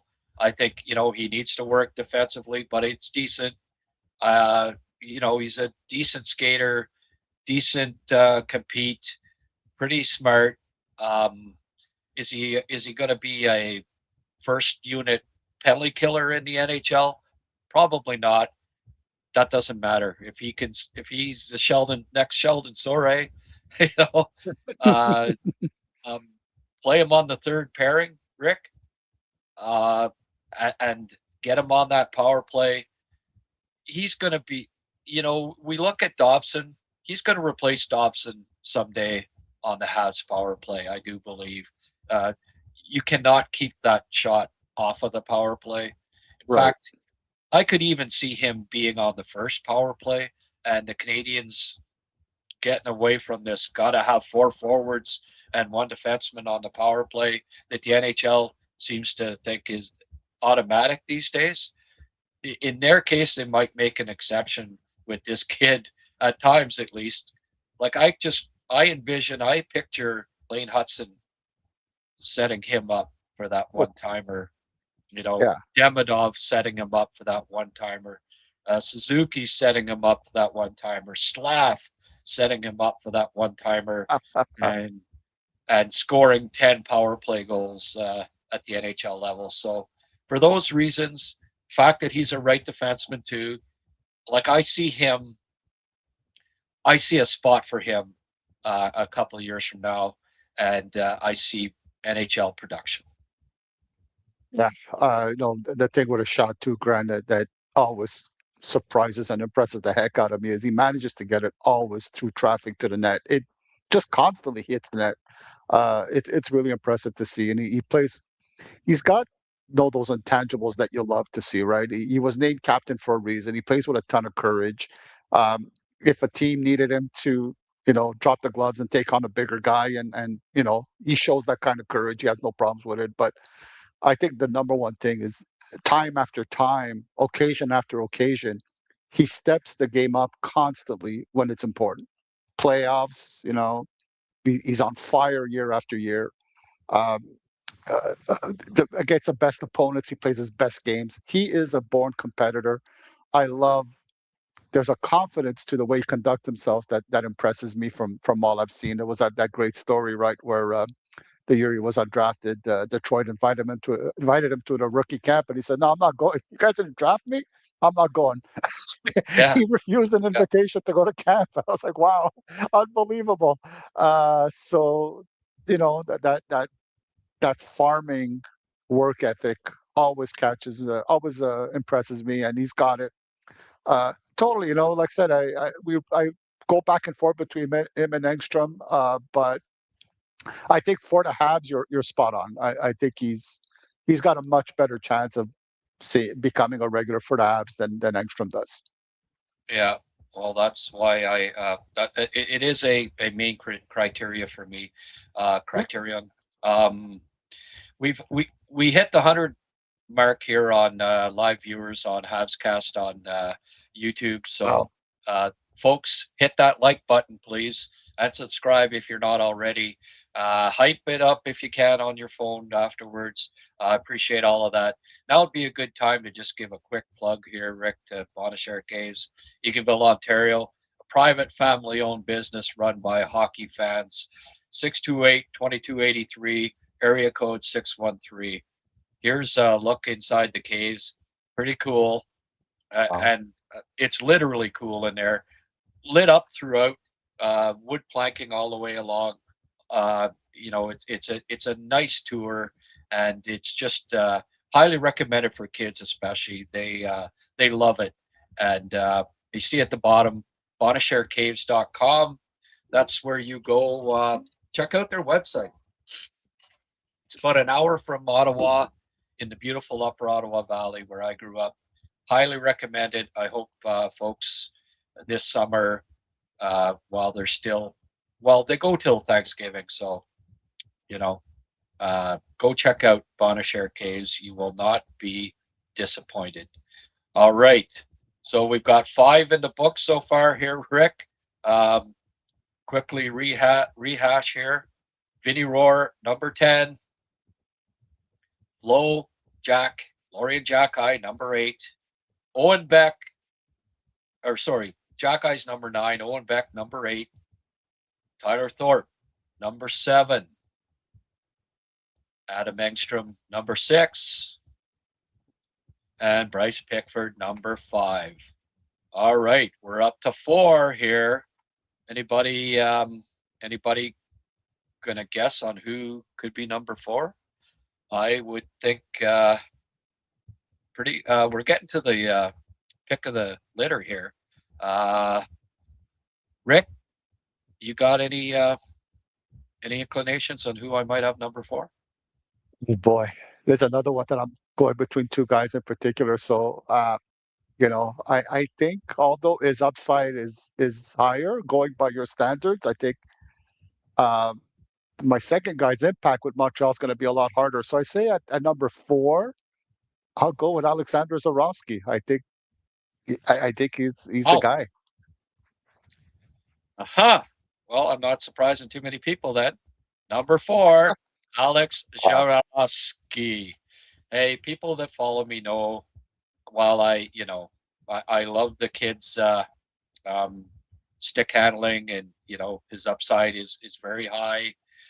There's still some question marks there for me, and for that reason, he's just a hair behind my third ranked prospect, who you can probably guess who that is. Okay, 6'1", 165, 170-pound. Let's hope he's 175-pound. Right wing center from Russia, who turned 19 in February. Habs select him second round, 34th overall, 2025, after scoring 24 goals, 50 points in 45 games with Tolpar in Russia's Junior League. He also got his first taste of the KHL during the playoffs that spring. Jarowski made the jump to the KHL full-time this past season and quickly established himself as one of the league's best young players. He scored 16 goals and 42 points in 59 games for Salavat. Finished third on the team in scoring and leading every U19 player in the KHL by a huge margin. The top teenage scoring 19-year-old ever in KHL history. He was a finalist for the top rookie award and ultimately won it. His 42 points were the most among the three finalists, and he finished the regular season with 5 game-winning goals. He added 2 assists in 10 playoff games. So in the space of a year, Zborowski went from second-round pick dominating Russian junior hockey to a 19-year-old producing 42 points amongst men, one of the most impressive post-draft seasons by any Canadiens prospect. Rick, it wasn't easy ranking him. I had to deliberate back and forth, especially. I mean, I wasn't having him top 2. I think for me, it's the top 2 are clear cut, but it was 3 or 4 for Zborowski for me, and I just I couldn't because I think his floor is relatively it's not above average. I think that he's got to work on some things before he's ready to play in the NHL. I don't know that he'll be a top 6 guy with the Habs because they're just so loaded, I think, in that regard. And if he's third line, then he's going to be one of the most skilled third liners in the NHL. But he'll also have to learn to play more competitively away from the puck if he wants to be in Montreal's bottom 6. So for those reasons, I've got him a little lower than I think most people do. Now he could be the scariest Habs prospect in a way, because as much as everything you're saying is right, will this body ever be able to gain enough mass to play a full year in high level hockey? We saw that there was there was a bit of a wall that was hit at a certain point last year, and he struggled in the second half, and he doesn't seem to be getting a lot bigger quicker at this point. So you're questioning, is his body type just not made for that? There is people like that eat some 25-year-olds that eat like crazy and exercise, and they still weigh only 150 pounds and they can't seem to gain weight. Is that the case with Zborowski? And that's worrisome. But at the same time, though, he's got so much incredible vision, skills, hands, that he's the kind of guy that 5 years down the line or 4 years down the line, if Montreal does trade him, you might going, what the heck were we thinking? This guy brings a level of excitement and of offense that not a lot of guys can do. And so in that sense, he's a scary pick. But again, it's hard to envision him in Montreal finding a role, considering what they do have in their organization. Maybe his value right now is it's at his peak right now, maybe, and that might be an idea there that he does become really good trade value. Um, he's just skill wise. If it's only skill, like vision, skill, and things like that, he's definitely top 3 prospect with the Habs organization. But the rest of his game, I don't know. So a scary proposition for Zborowski, no matter what Montreal do. They might be wasting his prime asset the prime asset that he is right now, or they might be trading a future NHL's electrifying star. I don't know what to expect. Yeah. Yeah, it can't be easy for Kent Hughes to to figure that out. Kenny Pedro agreed with you 100% here. I think he's still trade bait number 1 in the organization. I think Zborowski Engstrom makes a pretty appealing package, right? I mean, if you throw in a first round pick, that that can land you a top 4 right defenseman or a top 6 forward. 100%. It would, so for me, I don't know. They might go into the season and say, okay, is Kapanen? Let's see if Cappy can recreate what he did in the first 40 games last year, but only do it for an entire year. Let's see, does Doc step up? Is Newhook going to take one more step? And if he does, then he's, if Newhook can be on a 30-goal pace this year, I think it's safe. You can say that he's a second liner, right? Considering the other stuff that he brings. So it might be a wait and see for them, but if halfway through the year, Cappy and Newhook aren't doing it, or Doc, or whoever it is that's in the top six along with Demidov, I think they seriously consider moving Jarosky and Ekstrom for now. Is Ekstrom waiver? Can he be sent back down this year? I don't think so. I don't think so. All, I read that it was no, but I don't know to be trying to. I mean, I would think if it's no, that they're going to be actively looking to move him because they will lose him if not, yeah, right? Like that's a sure thing. I, So I think so. I think he still has one more year that he's waiver eligible, or else I think he would be on the move for sure. yeah, I believe. I guess it's one more year, right? Apologies for not knowing this. I should.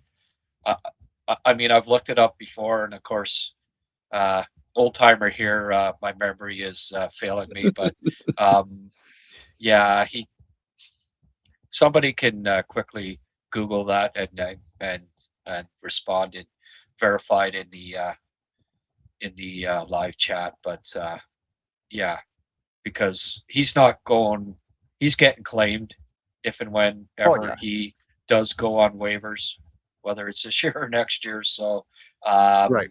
you know, yeah, I think he's good trade bait. All right, I don't think this is a I don't think this is much of a surprise here uh, at number three, Gleb Pugachev. Now, obviously, that was the guy.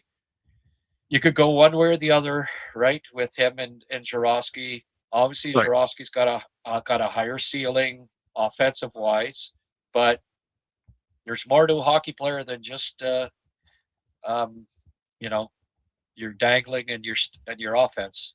And if you can see their very first highlight, boom, you know, he's creaming somebody. But uh, Gleb was a first round pick of the Habs this past draft. Obviously, 6'2", 6'3", 220, right winger, born in Kazakhstan, turned 18 in March. The Habs selected him 26th overall in the draft here, trading the 28th pick and a third rounder to Vegas to move up 2 spots to be sure they got him. He spent much of his draft year with Cheka, Russia's junior league, 10 goals, 24 points in 33 games, which is good, producing 17 points in 42 games as a 16-year-old in the same league.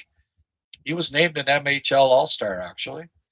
But the most impressive part was that he did it, what he did against professionals, had 5 points in 15 VHL games, and played 13 games with Torpedo, scoring 2 goals and 3 points. His 3 KHL points were the most in the league by a player 17 or younger, and he scored his first KHL goal on January 14th while he was still just 17. Um, he was ranked ninth among international skaters. Montreal clearly saw a considerable upside. Uh, Kent, you said after the draft, the Canadiens simply believed he was the best player available. Um, you know, I did not rank him that high in the draft, and I know you didn't either. Further study of his game made me appreciate him more, but I also think he's just such a fantastic fit for the Canadiens. And again, as I've stated earlier, this is kind of a Montreal depth chart uh, for me, and he's can't miss on the Canadiens. Like this kid's going to play and play for a lot of years. Middle line role, likely third line, but an absolute worst fourth line. Uh, but he's going to bring some Bob Gainey type qualities to this lineup, and Bob Gainey is a Hall of Famer. So go look at Bob Gainey's stats. He was not a high point producer. I don't think Pugachev's going to be a big point producer. He does have a decent shot. I think he could score 15 to 25 goals in his prime down the road, but don't be expecting a 40 assist man, and that's fine because that's not Canadians don't need that. They're going to be one of the top scoring leagues and teams in the league over the next decade, Rick. And what they need more than anything, especially at playoff time, is the big beast that's going to run over people, who's mean, who competes his ass off. You talk about elite traits. I keep bringing that up. He's got elite compete. That rhymed. And for me, that's what makes him. That's the special thing about him. In a 6'3", 225-pound package, he's naturally meaner than Slav. I like that. I think the Canadiens need that. He's the next. Josh Anderson's not going to be around forever. They need to replace that in the lineup down the road. It will be Gleb Pugachev. Will he score more points in the NHL than Jurowski? Probably not. But that point totals are only part of what makes a hockey player, especially, if those point totals don't come with a complete game. Like, I don't think Jurowski will ever be above average defensively or physical. This kid, you're going to get the complete game from him. And for those reasons, I put him just slightly ahead of Jurowski in my Habs prospect rankings. That's pretty much what I thought too, Grant. When you draft a guy in the first round, I think the player has to have an impact somehow. And the thing with Pugachev is that, some forwards could lead your offense. Some defensemen could be your leader defensively, and you have those things. But I think what I could see happening with Gleb Pugachev is I could see him, being the bottom six guys that leads the other bottom six guys to war. He's, first of all, the way he plays defense. He plays defense. Not only he's conscious about his defense, but he plays defense with enthusiasm. I've seen him dive to try to block a shot, not just try to get in the way, but he slides into that. He tries to get with enthusiasm. He tries to play defense, and he puts in effort. Sometimes he might take himself out of position, but if a guy plays defense with enthusiasm, I think you could teach him because it shows that he's willing to do it, and he is willing to do it anytime. So I could see a guys, in the next few years, back at the in the bottom six, Torp in the bottom six, other guys in the bottom six, but I could see Pugachev being the guy that leads them and to take pride in that role and to want to be a factor in that role. And another thing you've always said, Grant, and I've always said also, is that when we're ranking players or evaluating players, we're more curious about what they'll do in the playoffs. Pugachev is a playoff type guy any day of the week. Absolutely. My gosh, yeah. He'll power himself to be a factor. So for those reasons, I have him at number 3. Also, Grant, that's exactly where I have him. Yeah. And to play that many games, right, in the VHL and KHL at that age, Wow. at 17, like Impressive. 28 games against men at 17 years of age in Russia. Not many do that, and it's again, it's just it's a testament to how high his floor is. Like, this kid is going to play. There's no two ways about it. A lot Absolutely. of picks from 20 to 32 in the draft don't end up being regular NHLers. You don't have to worry about that with this kid. He's playing. And the Canadiens needed to pick somebody that will play on the team. If they'd have gone with a guy, with a high ceiling that's top 6 or bust type guy, that wouldn't have made sense, right? I mean, they did that last year with Jurowski. He's, to me, top 9 or bust. I don't see him being a 4th liner in the NHL for what the Canadiens are looking like. And this year they needed a guy. Okay, he's guaranteed going to play in our bottom 6. Guaranteed going to bring the size, the physicality that we need to win a playoff time in the future. It was clearly one of the missing things for the club last year and the year before, especially against Washington. It's obvious to everybody he is a perfect fit for this club in the future. They're at the point, I think this club is at the point where you kind of get puzzle pieces, right? The puzzle's almost done, and now you just, you finish it with pieces. and Yes, he's one of those pieces. And the puzzle is almost complete, Rick. absolutely. Well said, for sure. All right. Well, let's get to number 2. Oh, which is it, folks? I think we know who the top 2 are. Yeah. Did I? Let's have a look at this poll now and see where it's at. If I can, let's just. I'll remove that. Put this up. See where the stats are with the poll. 358 votes, so lots of people tuning in, weighing in. If you exclude Fowler, who is the top prospect in Montreal's system right now, 78%, Rick, say it's Hage, 11% Reinbacher, 10% Jarosky, 2% Pugachev. So if I go with the masses, Rick, it's pretty obvious who's going to be number 2 here. But as you well know, Rick, I don't often go with the masses. I march to the beat of my own drummer, and for that reason, no surprise to most people here. Number 2, Michael Hage. Sorry, Mike, you didn't make it. Let's have a look at some video here on Michael Hage. All right. Hey, it was tough for me. It was, one or the other.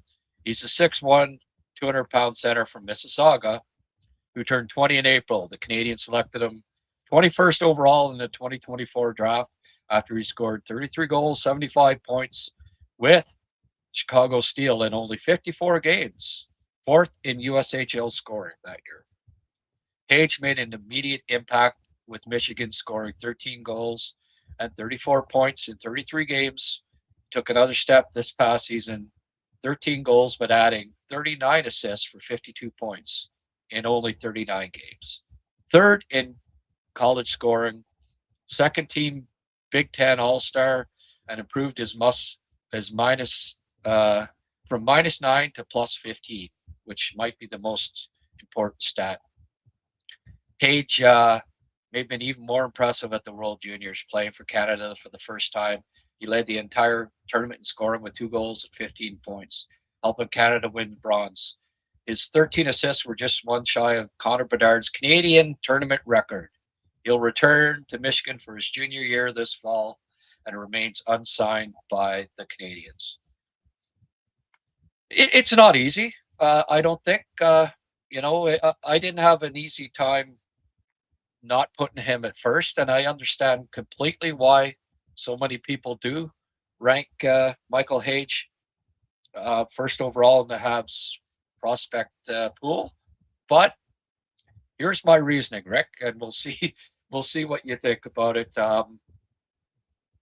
I think Reinbacher's upside on this Montreal Canadiens team, and again, this is a depth chart ranking for me.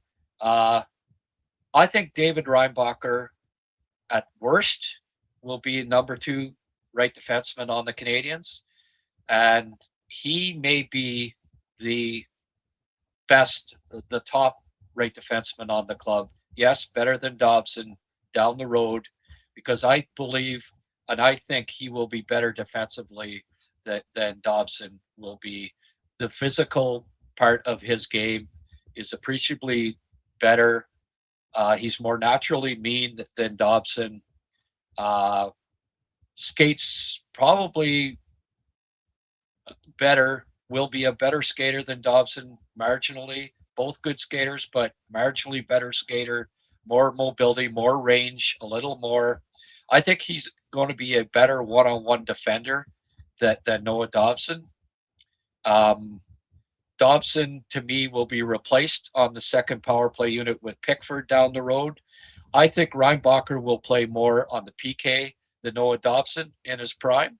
So at the end of the day, Reinbacher, I think, will be paired with Lane Hudson on the top pairing.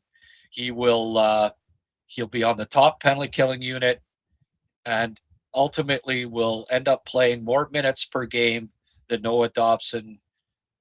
when Dobson is replaced by Pickford on the second power play. Even if he's not, I don't see Dobson ever being on the first power play. And second power play typically gets, anywhere from 15 to 40 seconds on each power play. So I still think in their primes here, well, in Reinbacher's prime, that he'll be the most used right defenseman on the club. And that to me is so valuable. Page, on the other hand, I mean, his highest ceiling would be first line winger, but I don't see it.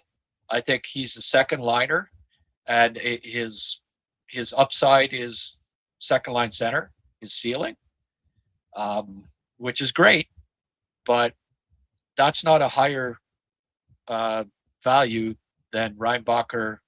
I think eventually being the number one right D, and at worst number two right D on the club. It just brings a little more value. He'll always play 3 to 6 minutes more than Page most nights, I believe. And at the end of the day, that brings you more value than what Page will in the NHL. My projection. Page, we tend to look at players and look at points. And will Hage get more points than David Reinbacher? Absolutely. He'll get more points than David Reinbacher, but David Reinbacher isn't a forward. He's a defenseman, and I guess I've revealed who my number one is, Rick? Anyway. I think we pretty much know. I just for those reasons, I've got Reinbacher a bit ahead. I don't consider any of these guys A-plus prospects. Like, I don't think Reinbacher or Hage are going to be a Demidov or a Hudson, right? And again, as much as I like Michael Hage, I still see him as like a B-plus or an A prospect, not an A-plus. And it's the same with Reinbacher, but he's closer to that A-plus, if he puts everything together. And I do believe he will. So Michael Hage, for me, number two, but I did a lot of deliberating, and it could easily be switched for me. Yeah, man, I think all your arguments were pretty much the ones I was looking to make. I wouldn't say it was like the gap is huge, but I found it pretty straightforward and pretty direct to put Reinbacher as the number one prospect for the Habs. First of all, it starts off with, what do you value when you're building a winning Stanley Cup championship team? Before anything else, for me, you got to have that quality defensive core, especially your top four, more than anything else. And Reinbacher fits in well. Now, not only does he fit in well with any NHL team, I think, because of his tools and his upside and what he could do and how many minutes he can play. And that's the big deal, is how many minutes he can play. But on top of everything, the little bonus is that he becomes the ultimate defensive partner if everything works out well for your jewel at defense, which is Lane Hudson, right? He defends well. He's got the size. He's never going to be a huge point producer because he's focused on his defense, but we shouldn't underestimate how well he does a really good breakout pass and how he moves the puck efficiently.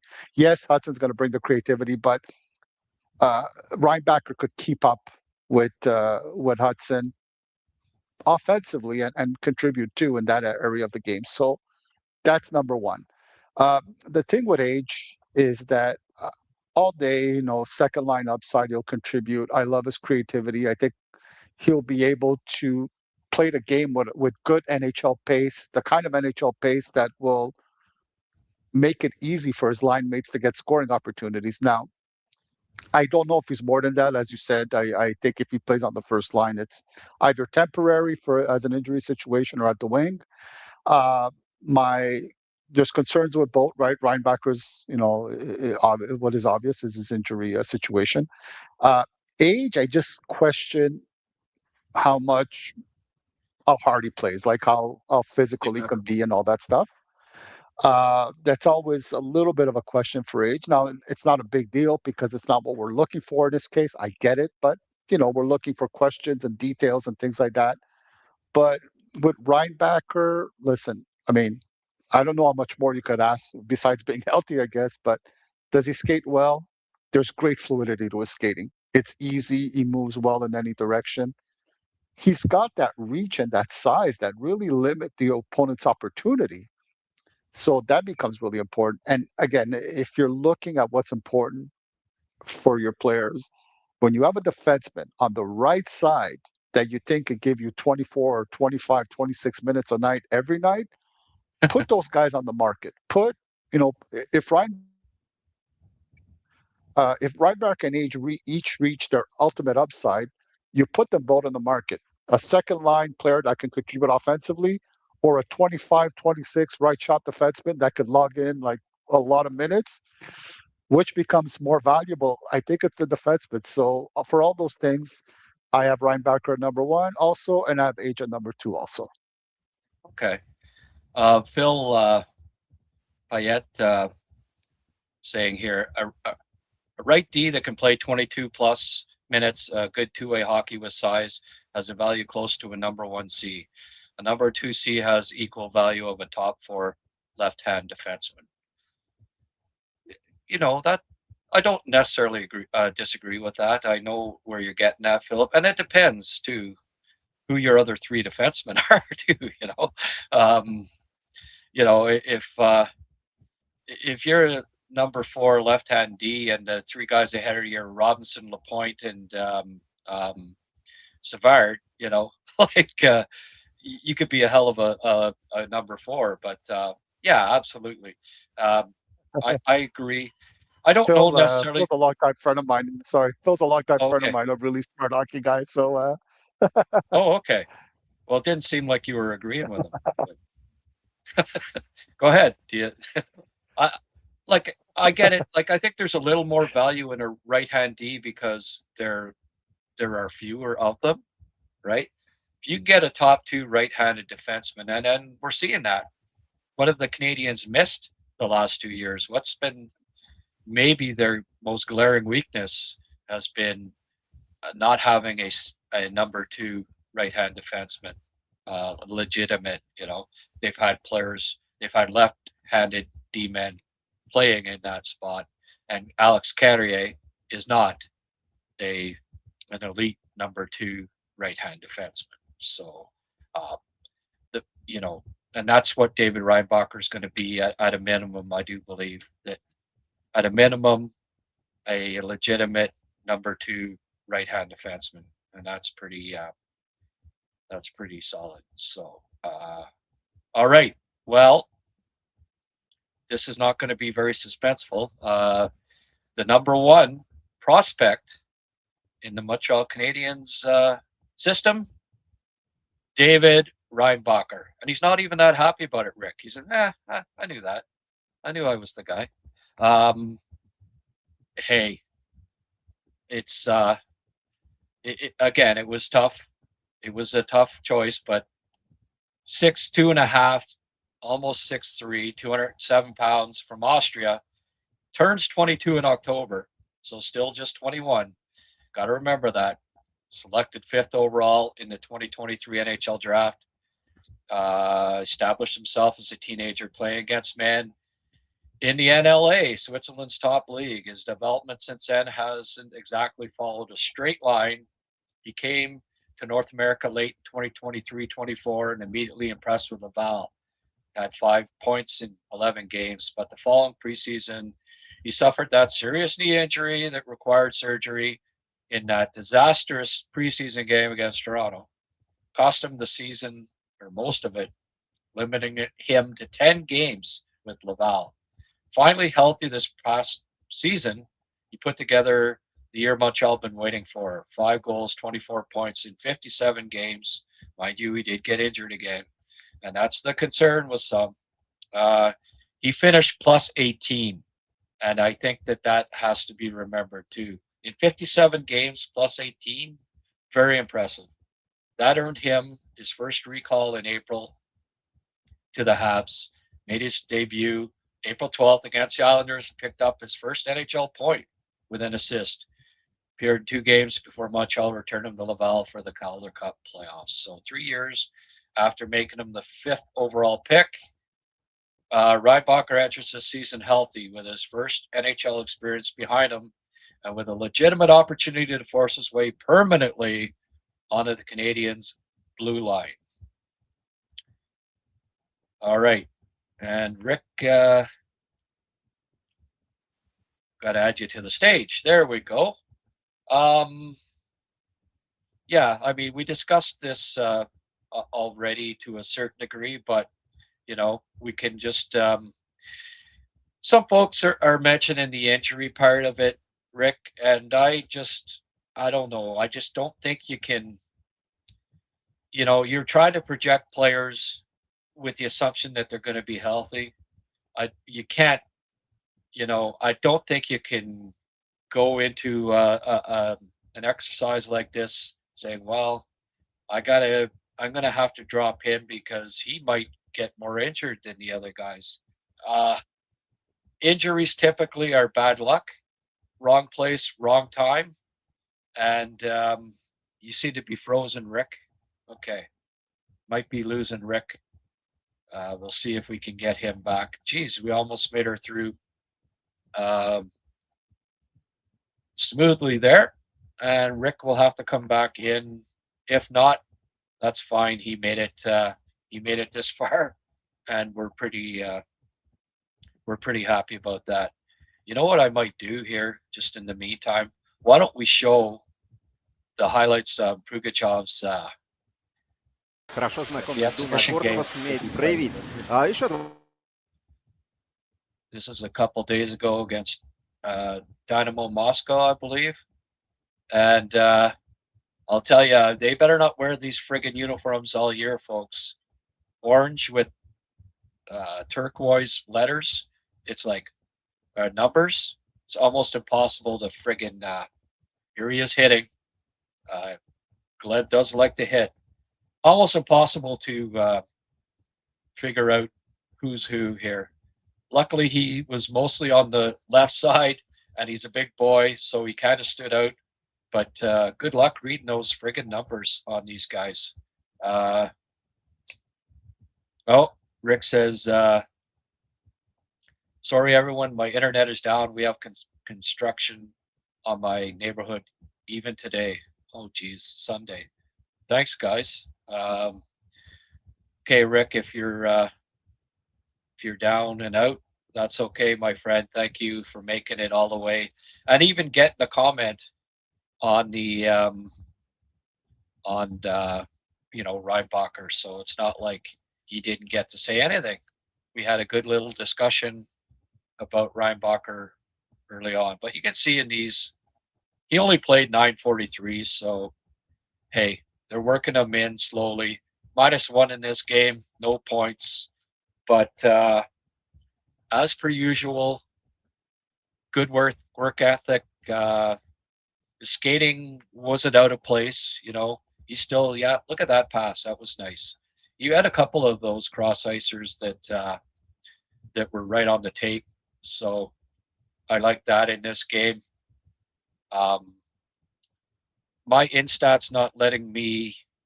Tell me what you think of the arrow going down, the red arrow. Does that work okay for you? There, he got tripped. He did draw a penalty. I'm using CapCut for these edits. There's another one of his. He's got a really nice. He'll have to be careful with that in the NHL, but right on the tape, hard pass, cross ice. But when you shoot at that, when you pass it that hard, you can get away with it. Let's see here. That arrow thing kind of works, eh? You know who the player is. I don't have circles with CapCut to highlight players, so I use this red arrow thing. I think it works. Hopefully folks think the same. You can let me know in the comments, but there, it wasn't a long video, but the main shifts from Gleb in KHL exhibition play today. Yeah, well, he gets there. I think I don't think his skating is going to be an issue. I wouldn't classify his skating as the number one part of his game, but it's going to be fine. And especially a kid that size, right? It's only going to get better with time, and he's only 18 years of age. So, no, I agree. His skating is better than Florian Jackey's. I do believe that. Gleb looks like he has a nose for the puck. Seems to close the gaps pretty quick. Yeah, his anticipation is good. He gets there. This is KHL, and Dynamo Moscow is a good team. So, no. Again, some Bob Gainey in him. I'm not saying he's going to be a Hall of Famer or the next Bob Gainey, but there is some Gainey in this kid's game. He is so good away from the puck. He competes, skates hard away from the puck every shift. Thinks defense just as much as he does offense. Smart, good positionally. I really love this kid. As an 18-year-old, his play away from the puck. I think he plays in the KHL this year because he won't hurt you. He will not hurt you playing. I wouldn't even be, if somehow, some way the Canadiens get him to cap next year, would not shock me if he's playing in the NHL next season. The guy's floor is, he's physically ready. He can contribute very soon to the Montreal Canadiens lineup. Maybe if he comes over, there's Rick. If he comes over at the end of this season somehow, he might even play a little bit. Rick, I was just showing Pugachev's highlights. I was saying if the Canadiens get him over next year, like, I don't know. I mean, Bobrov seems to have this, Demidov came over earlier than expected, right? If they get him at cap next year and he's in North America, I would not be shocked if he played on the Canadiens next year. Yeah, I don't see why not. He's, I think that physically, athletically, he's kind of ready now. I think there's no doubt about it. You're not looking for him to get bigger, that's for sure. But the way, again, when you're good without the puck, and I think he's pretty good without the puck, you could build off that. You could use a player and in his role, you could shelter him a little bit more. He's not expected to play top minutes in the top 6 or top 4D. So yeah, no, I think for sure one more year in the KHL especially, and I think we had touched upon it after he was drafted a few weeks after. He seems to be a little bit more effective in the KHL than he is in the MHL, in the junior Russian league, because of the way he plays his game and being able to stay more within his limits. I think he plays a better all-around game at a higher level. So all those things tell me that he can play in the NHL next year. I would not be surprised at all. Yeah, and 2 years from now, for sure, I think he'll be. I expect him to be a regular in the KHL this year, and if he stays one more year next year as well, and then he's NHL ready. Just his defensive game, and he'll be ready physically and defensively, and that gets you a bottom 6 role on the Canadiens. They need a Pugachev in the lineup as soon as possible. I could see it 2 years from now for sure. And if somehow they get him over next year, I think you could see him in the lineup next season. Montreal. And I think Anderson would like to have some help a little bit in the physical part of the game too, which wouldn't hurt. Yeah. Mark going out on the old limb and saying, I think Florian will be a bust and is overhyped. There, I said it out loud. I don't think bust is can be a proper description for a 4th round pick, Mark. I think that's the wrong term. The fact that he's a 4th round pick that already had a 24-goal season in the AHL says that he's not a bust. That's about as good as you can expect from a 4th round pick, to have one 24-goal season in the AHL. If you're picked in the 4th round of the NHL draft, it makes you already disqualifies you as a potential bust. But I know what you're saying. You think that Florian's not going to play for the Canadiens, I think, is what more so what you're meaning with that. And the overhyped part, I don't disagree with that. I think he has been a bit overhyped, but at the same time, let's keep it in perspective. He was a 4th round pick, and he's already overachieved as far as that goes, I do believe. Mark Darling, my former partner with a hockey newspaper back in the early 2000s, weighs in and says, former Laval coach is very high on Florian. Don't count him out. Right. The key word in those 2 sentences, though, is former. So he doesn't have much say in it anymore. But no, it is a good point. What are your thoughts on that, Rick?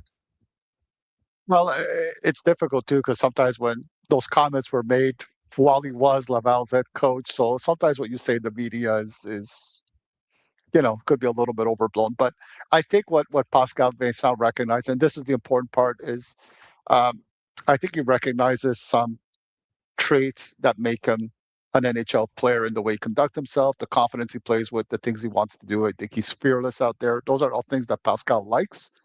And I think Pascal sees that he could build up, but like everybody else, he's not. He's also not saying that Pascal is. He's not saying that Florian will 100% be in the NHL. I think he was just saying there's things that he does that he could build off and work with and do well with, and for those are the qualities that he likes in Florian. And Pascal likes guys who play with some jam and get into opponent's face. He likes his teams to be tough, and he wants them to stand up for themselves. So the fact that Florian has those qualities really appeals to Pascal Vincent. But as you said, there's a whole package to look at here and see what else he could do. So, Florian has NHL potential, definitely. I just think it's important for him to be aware of what he needs to improve on and not get caught up in just trying to do what he does well, but to try to work on what he needs to do better. Right. Well, I think there is a need for what he brings to the Montreal Canadiens. And if that's, for me, I think he's smart enough. Like I like his play away from the puck. It's pretty decent. He can make plays. He can score goals. Definitely hit. A lot of good qualities, good size. Seems to be a good character kid too. There's a lot of qualities that he could bring to Montreal's 4th line. I think ultimately he's a 4th liner in the NHL if and when he makes it. But I think a valuable one that the Canadiens could use and would be nice to have.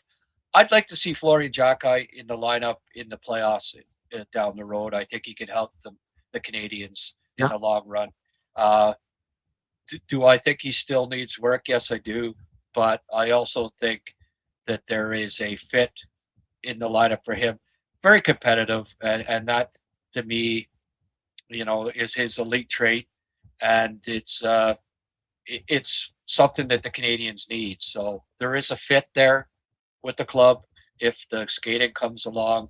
I think he's smart enough, and there's enough skill there that he can play in the NHL if he can keep up. And it's the only real issue I have, other than him being a bit undisciplined. Yeah, One thing I would like to see though is maybe, and for a development reason, hope the Laval Rockets will maybe change up his role a little bit. Have him play with a Brett Berard or Alex Belzil or guys like that control the puck, make plays a little more. Force him to do that too, and I think that might be a good step in his development instead of just paying him on the fourth line with guys who just play a fourth line role. I think the AHL is maybe a good place for him to just do things differently a little bit and think the game in a different way, make him a better all-around player. Yeah. So did you go out and hit the guy with the jackhammer there over the head, Rick, or what? No. I think I think it's that groundwork a little bit that seems to be playing with because it happened also yesterday during the day while my wife was was watching Ted Lasso in our gazebo and Oh it went out. I no. was like, what the heck is going on here? So I will be calling my internet provider though, and just to see if Okay. there's any adjustments that have to be made. But it is Oh, wobbly. It's glitching a little bit right now as we speak. So I don't think I'm gonna last too much longer there okay. this Well, afternoon. yeah, and thanks for pointing out that it is now afternoon. Hint, hint. Yes, Rick, I'll let you go. I'll let you go, Thanks, buddy. buddy. Thanks for coming back on Thank you. and finishing things up. But was there anything else that you wanted to add about Reinbacher, maybe just as closing thoughts? Because that's, you Oh, didn't really get to yeah. encapsulate things uh, Oh, because of the internet. well, yeah. Quickly, I'm gonna what my was talking about my good friend Phil there that was contributing, and he was kind of saying I think the same thing I was saying, where it's like the having a top 4 minute munching defenseman is any day more valuable than a second line player that could contribute some offense. I don't know. The thing too with age that I do question a little bit, and that's why you'd like to see him in at least in Laval at some point is. How will he handle a more tight checking physical game? He seems to be really amazing in open ice when given space, but he's got to develop other aspects of his game. That's why I think he had gone.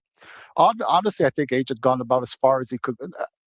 I wouldn't say about as far as he could go because you could always learn, but I think he was ready for the AHL to further develop, and that might be the little glitch I have. I don't know what his reasoning are, and I'm not going to speculate. I understand that if he doesn't feel he's ready to take it to the next level, doesn't matter what we think. He's got to believe that he's ready. And if he feels like the college hockey is right now a better path for him, I'm not going to question that. But I thought I would have liked to have seen him in Laval. But I think Reinbacher is going to play huge minutes. I think he's going to be a factor. And if people just look at the stats, they're going to be totally missing the point of what Reinbacher brings to Montreal. It's the minutes. It's the quality minutes he's going to bring. I believe in him. I hope he's in Montreal in October playing solid minutes because I think he's fills a role, and I think he brings something important as a player that Montreal could use. Perfect way to wrap it up. Great insight from you throughout this show, Rick. Right. This was a blast. I'm so glad that you were able to do not only today but last night as well, and give us your insight on what was my top 20 prospects. Now, don't feel that you have to put your prospects up now because this is the master list. I mean, obviously, That's all. this is I can't top this. no, but I look forward to that being on our Patreon page too For sure. down the road. So no rush, my friend. This was, let people digest this for a bit, For sure. and whenever you're ready, give us your version of top 50. I think it was that you had the top Blade, right? You had a top 40, so Top 15. I said not top 50. yeah. Oh, I heard it wrong. Okay. Okay, Rick. Thank you so much. And Thank you, Grant. thanks for reminding me that the new season of Ted Lasso has started. I gotta get caught up. We do watch that show. I think it's pretty hilarious. And I gotta start catching. I guess there's probably 2 new episodes so far. So I gotta get caught up. Yeah. I know All you right. don't know. You don't watch that. You don't watch that stuff. Okay, my friend. All right. Have Thank you, Grant. a grand Sunday, and we will talk to you at some point in the upcoming week. Bye for now, Rick. Absolutely. Thank you, everyone. Thanks. All right, Rick Springetti. Let's get to a few other comments here. Mark, again, thank you for the 20. Even though we disagree apparently on Jacky, I don't think there's I think he's overhyped, so we don't necessarily disagree. Just calling him a bust, a fourth-round pick that has already played in the NHL, that already eliminates you as a bust. It's the wrong term. I guess we will agree to disagree on that. I look at Beck as an upgraded version of Evans, a little bigger, a little faster, and just as good defensively and on the faceoffs. I would really like it if they could trade Evans for a good piece. Yes. And Mark, if you're still tuning in, by the way, Mark Darling, just I got thinking later, I got recalling Wiggles O'Doul's sarcastic sense of humor back in the Montreal FLR days, back in the message boards, and when you were talking about Max and Vieg, it struck me later that maybe, perhaps, you were being sarcastic a bit when it came to him, but I never quite know for sure with you. Thorpe is still maturing. Those big bodies need a little more time to get everything in sync. That's a good point. Kenny said Grant's way looking at things. Reinbacher, Hayes, Jarosky, Pickford. Yeah, well, you were, basically right there, except I had Pugachov a little higher than you thought. I just, again, it's depth chart. I think Pugachov's going to fill a hugely important role for the Canadiens, even if he's not a super high point getter on the club. I don't think there's a lot of top 6 or top 4 spots remaining on this team. I think, there might be maybe 3 prospects that play either top 6 or top 4 over the next few years. So, that when you have that in mind, a third liner being ranked, a potential third liner in Pugachov being ranked 3rd overall isn't out of place, because I'm not sure there are 4 guys in this prospect pool that will play either in the top 6 or on Montreal's top 4. It's not because the prospect pool is poor. I just don't think there's elite quality at the top, other than perhaps the top 2 guys. And I don't think, but I think that it's a deep group, and there's a lot of players that are going to fight for those bottom 6 and bottom 2 defense pairing roles. It's just, I don't see there being a lot of openings for guys to be in the top 6. I mean, Jarosky's another guy with a if everything works out with Jarosky, yes, he can be in the top 6. So that makes it 3 guys basically that I think have a decent shot of being in the top 6. The other outside possibility would have to be Pickford having a shot of being a top 4 defenseman because of that great offensive ability. But again, with with Reinbacher and Dobson being ahead of him in the depth chart, it's more likely 3rd pairing right D, who is also a power play specialist. Sheldon says he could definitely see Engstrom in a trade package. Yeah. Kenny, I think there's a better fit with the Habs with Gleb compared to Jarosky. Yes, well, yeah. And as it turned out, that's the way I saw it. My family in Wales were farmers. Okay, Sheldon. Good. we pay attention to your show, Grant. We have a good idea of where you have guys. Yeah, I don't think there was a lot of shock value for anybody that's that watches this show regularly. I don't think my rankings were shocking because, hey, I'm talking about these prospects all the time, right? Bobby Orr had 36 points in 12 playoff games in his last OHL playoffs. Yeah, well, yeah, Bobby Orr wasn't a bad defenseman. Pickford is not Bobby Orr. Very true. But he may be a tremendous goal scorer in the NHL. Maybe 25 plus goals a season. Yeah. Somebody did the lol when I mentioned, they said Sheldon Sorey lol. Look, I'm not saying they're the exact same defenseman here. What I'm saying is similar is that they have a hell of a shot and that they could score a lot of goals on the point. That's their similarities. No, Pickford is not a carbon copy of Sheldon Sorey.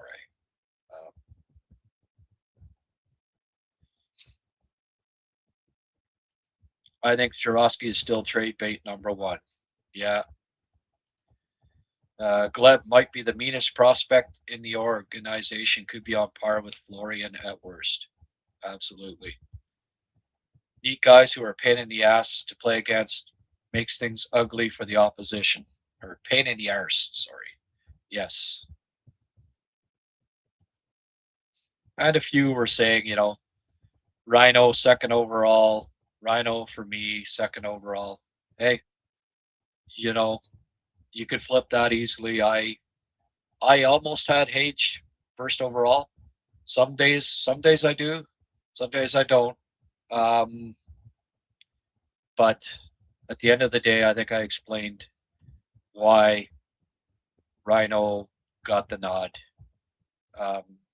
People seem to forget Rybak was a top 5 pick who has all the tools, but has been slowed by injuries. If he had never been hurt, he wouldn't be a prospect anymore because he would be in the NHL. That is true. Let's just recap quickly here. Number 10, Vinny Rohrer. Number 9, overhyped Florian Jackeye. Number 8, Owen Beck. Number 7, Tyler Thorpe. Higher than most people have him, I realize. Number 6, Adam Engstrom. Number 5, Bryce Pickford. Number 4, Alex Jarosky. And hey, there's a lot of prospect pools that if Alex Jarosky was their 4th prospect, that'd be a pretty good prospect pool, right? Number 3, Gleb Pugachev. Number 2, Michael Hage. Number 1, David Reinbacher. And you know what, folks? If you go just by, where players were drafted, right? As far as the top 6 goes here, Engstrom 92, Pickford a little higher, Jarosky in the 30s, Gleb Pugachev late 20s, Hage early 20s, Reinbacher top 5. So that's not why I ranked them like I did, but if you go by where they were picked, right, and where they're supposed to be, based on what the team thought when they drafted them, that top 6 would not be a surprise to, Montreal scouts, because that's how they had them.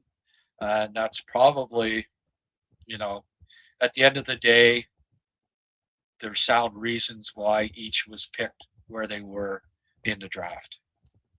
Just happens to work out that way, but it would certainly did not have any bearing on how I ranked them.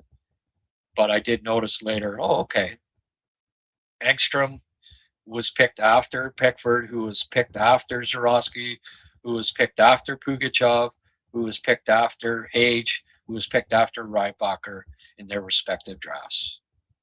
So the injury that cost him was a dirty hit. I think he'll play. Well, that's it. Great show and analysis, guys. Great comments from the viewers. Great job all around with this series. Thank you so much. Thank you, Grex. Okay, I already had that comment. I think he'll be a bust. I think Pascal wasn't as good a coach as some of the French media make him out to be, and that includes his evaluation of players and the comments he's made in the media. Yeah, I don't know that I'd narrow it just down to the French media. I think the Montreal media in general was pretty, pretty kind to him. So, and spoke highly of him. So I'm not sure that it was necessarily something that you could narrow just down to the French media. But yeah, I look forward to. I don't think Daniel Jacob is necessarily a step down for the organization, being the new head coach, and I'll just leave it at that. Value on players like Florian. Look at Garnet Hathaway, who just went to Florida, bad offensive year, but his grit, toughness are value. Yeah, look, the Canadiens need energy in that bottom six down the road, and I hope that Jacky provides that and makes the team at some point here. He can score some goals, he can hit, he can fight. He's not going to hurt you defensively unless he can't keep up. And if he can't, then he won't make it. If he can, there's a role for him in Montreal. For a fourth-round pick, that's certainly not a bust by any measure. Pascal was so great. We wouldn't be talking about Lalonde because he would have got that job. Yeah. I guess so. Look, we don't know the order of this. Pascal left before Trevor Letowski moved on, right? As far as chronologically speaking here. So we don't know for sure that, that he wouldn't have gotten that job if, however, I mean, look, you look at the resume, Derek Lalonde is more accomplished than Pascal, right? So I don't think it's necessarily fair to compare Derek Lalonde and Pascal Vincent because Derek Lalonde was a head coach for 3 years. He was assistant coach for 4 years on a team that won two cups and went to the final in another one. So I don't know that Lalonde being more highly regarded than Pascal Vincent means that Pascal Vincent isn't a solid coach. But anyway, grit and toughness are valued, but it has to be a controlled aggression. Yes, as we've been saying. Oh, there's VDoc. Aside from just looking at production last year, are Florian, Beck, Thorpe, Davidson, etc. doing what the coaches are asking of them? These guys slated for bottom six are to be trusted and responsible. Grant with the master list. Yes, I got to keep Rick in line, and sometimes, just let him know. Top of the food chain here. Excellent analysis from Rick, as always. Yes, as always. Pascal did pretty well with the youngest team in the AHL without Fowler for a good chunk of the season. Yeah. Smash that like, please. Okay, yes. People, please like this. Okay, so you weren't being sarcastic. I love Vig's game, and the Habs need more toughness. I'm Max on Vig. Well, good. I like Max Vig, and he made my, I'm not as vigorous on him as you are, but he did make my rankings. I'm not maybe quite, I don't know that he's quite as mean as I maybe expected a little more meanness from him. I realized he was a freshman in, he was a freshman in college, but he averaged less than a hit per game And if you're a big, mean defenseman, typically I want that to be 2+, maybe 3, maybe 4. So I'd like to see more mean from him, Mark. If we see that maybe the year before when he was playing against, he was 19 playing against USHLers or lower league, he was meaner. I want to see it. I want to see it at the college level before I get overly excited. There is some nice potential there, though. He's a dark horse prospect. I don't disagree with you. Never thought Florian was that attractive as a prospect. He was 4th-round pick. Like, let's, than everyone else thought. Well, Dorian, not everyone else thinks that, Dory, sorry. But yeah, I think he's overrated by some people, but his name wasn't Jack Eye. Most wouldn't overrate him. We have better prospects to fill that role. Well, I've got Thorpe ahead of him, right? And Beck is ahead of him too. Papanicus is not nearly as consistent competitive-wise, so that's why I put Jack Eye just above him. But I don't, and obviously Pugachev can do the job, but after that, I don't see better prospects to fill the role. So that's still, there's 6 spots in the bottom 6 going forward here. And I think he's got a legitimate shot, if he improves his skating, of being one of those 6. Look, to step into, his stats were very good. He went from 4th line to 1st line in the OHL on a really good team. Put up very good stats. The improvement curve over a 2-year period especially was excellent, and I always like that. If he gets back to making that improvement step that he made for 2 years there in junior and his first year in AHL, this kid's not. He's people have every reason to like him. Like, I can't state enough. A 6'2" kid coming into the AHL, scoring 24 goals, playing center, and 175 penalty minutes is very rare. I don't know why some people are discounting that and aren't impressed by that. It has not happened. It doesn't happen. It's and there's reasons for that. It wasn't 10, 12, 15 pucks bounced off his head by luck into the net. He showed some offensive ability, some offensive upside, showed that he could score at the AHL level at 20 years of age as a rookie in the AHL, play physically, fight, being intimidating presence as a rookie in a men's league, the best men's league outside of the NHL, in my opinion, the league that's the closest to the NHL style for sure.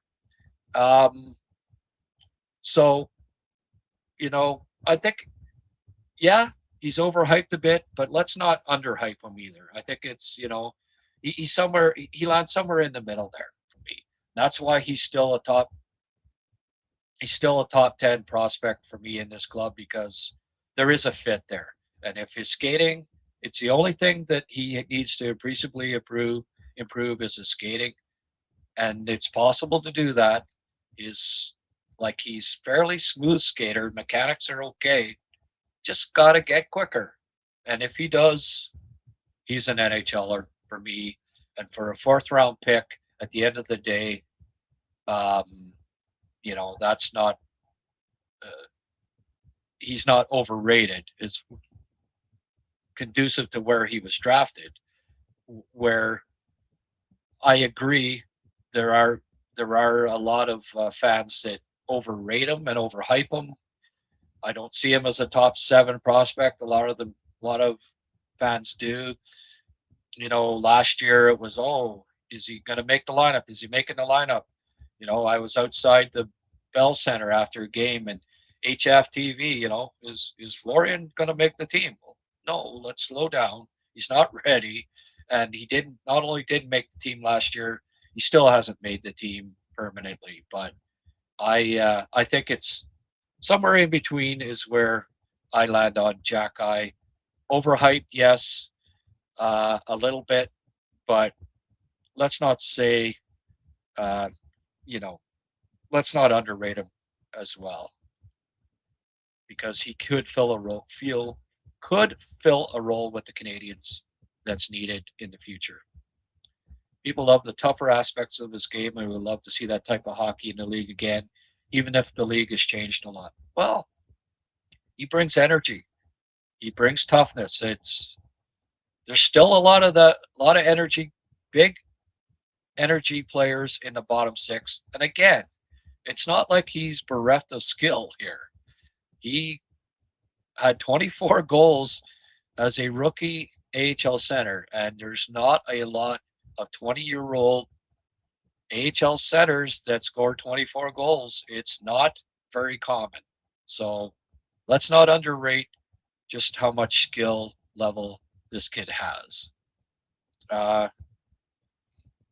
In those pictures, it's crazy how much bigger Gleb looks compared to Zborowski or anyone else in the top 6 prospects, for that matter. Oh, he's a big boy. Zero is going to need to put on 20, 30 pounds of muscle to play in the NHL. Oh, I think so.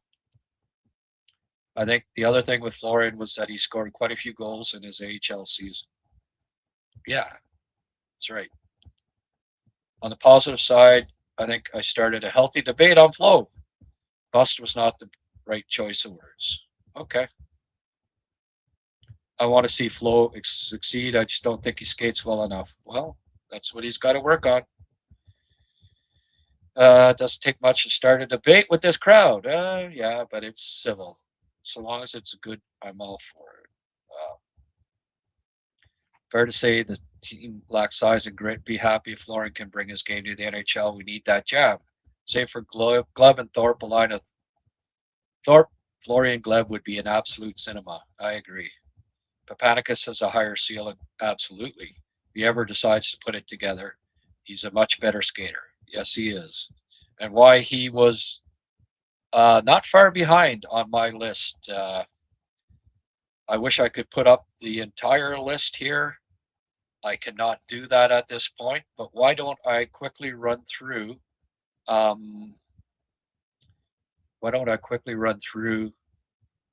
that ranking? Let me just, here we go. All right.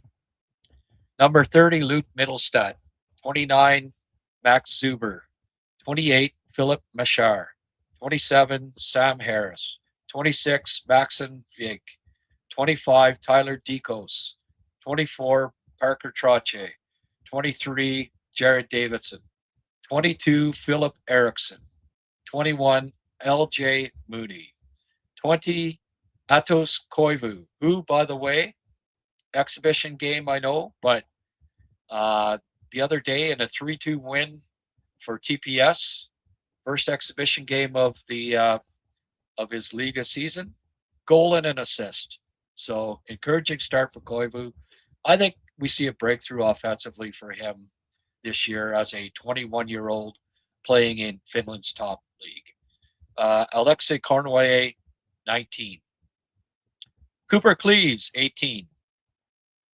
Bogdan Konyushkov, number 17, ranked in the prospect rankings. 16, Timofey Runso. 15, Evgeny Volokin. 14, Logan Sawyer. 13, Owen Protz. 12, Rasmus Bergquist.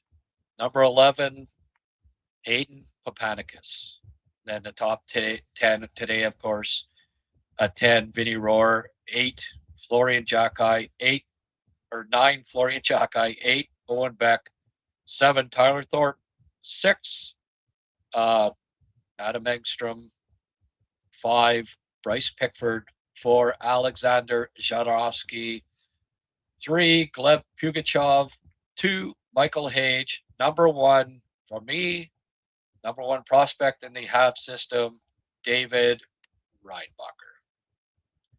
All right, folks, I've put in more than 2.5 hours here. If you were going to contribute, you better do it soon, because I am going to sign off here in a couple of minutes.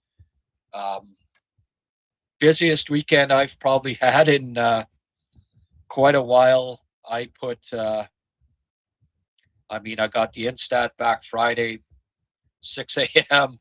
I started, and other than sleep, nonstop preparing this top 30, getting 30 videos together, getting all the spiels done on all of them, and the images, of course, that went along with them. But it went fairly smoothly.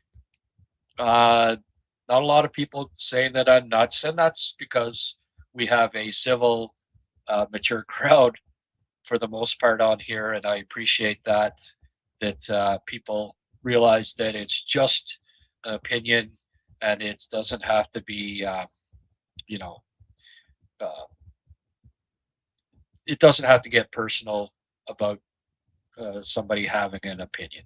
That's all it is. Not saying that I'm, definitively right or wrong. I just, have to come up with a list, and at this point, by the way, those rankings will change considerably over the course of this year, and next summer when I update this list and do another top 30 ranking, I'm sure there'll be plenty of changes, as there always are from year to year when you are ranking prospects.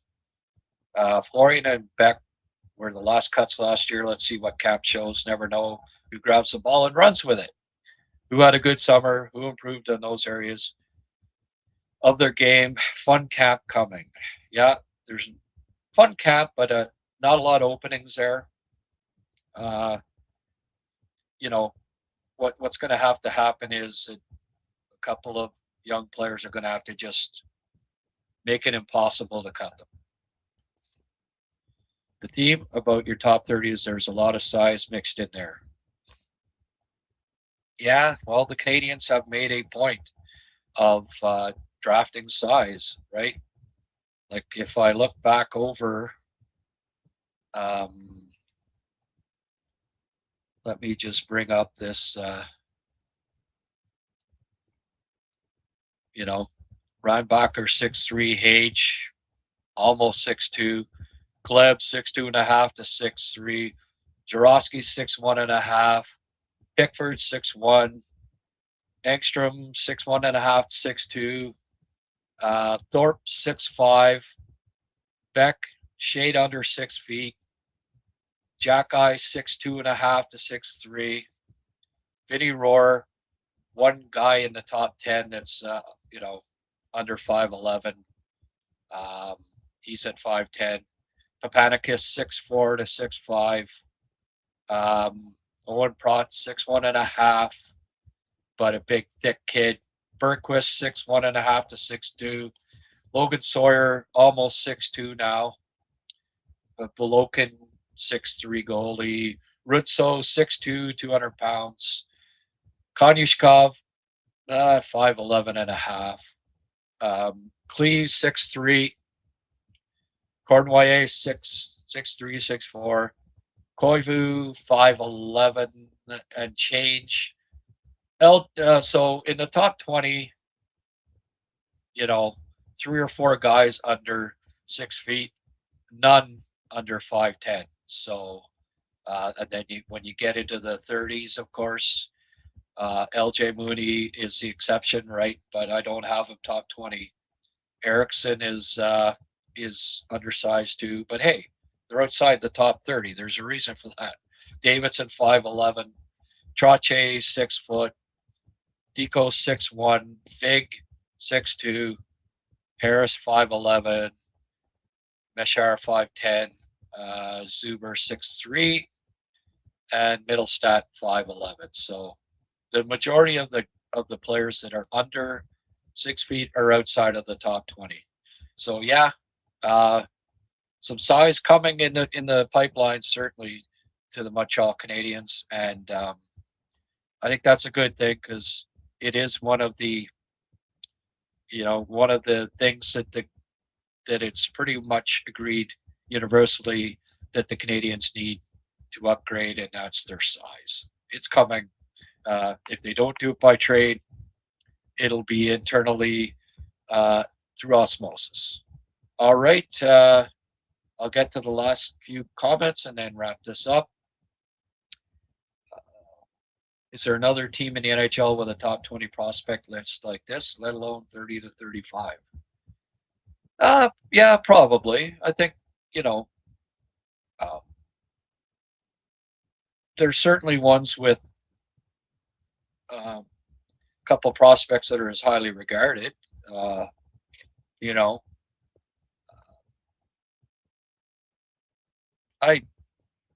don't know depth-wise, there aren't too many, but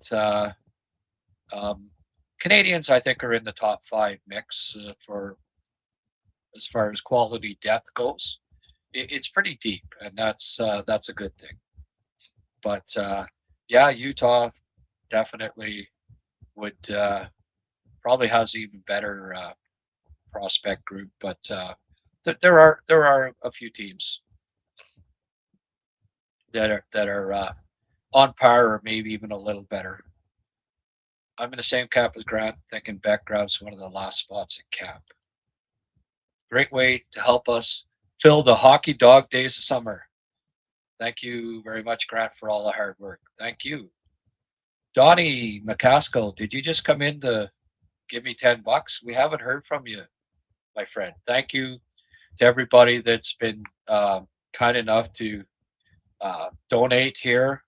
It helps, and then the numbers today, better than anything. We're going to get a really good, we're going to get good numbers on today's podcast, and that's great. But thanks, Mark, for the $20. That's above and beyond. Donnie, $10. Thank you so much. Sheldon with the toonie. Appreciate it, my friend. Kenny, $7. The 8 cents. I needed that 8 cents, especially. Thank you. Mark's been a member for 9 months already. Time flies when you're having fun. Congratulations on reaching the 9-month mark as a YouTube member of HabsCast, Mark. And that's when 10:42, 2 hours ago I thought for a while there, okay, money's going to roll in today. Been a 2-hour break since, but hey, that's okay. As long as you watch the show and like it and subscribe if you haven't subscribed already, I'm a happy camper. And thank you so much to you folks for the usual suspects for being so generous to contribute, as always, to HabsCast.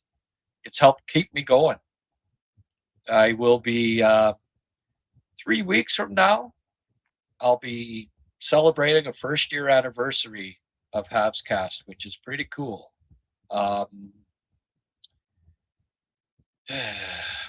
Donnie did say something here.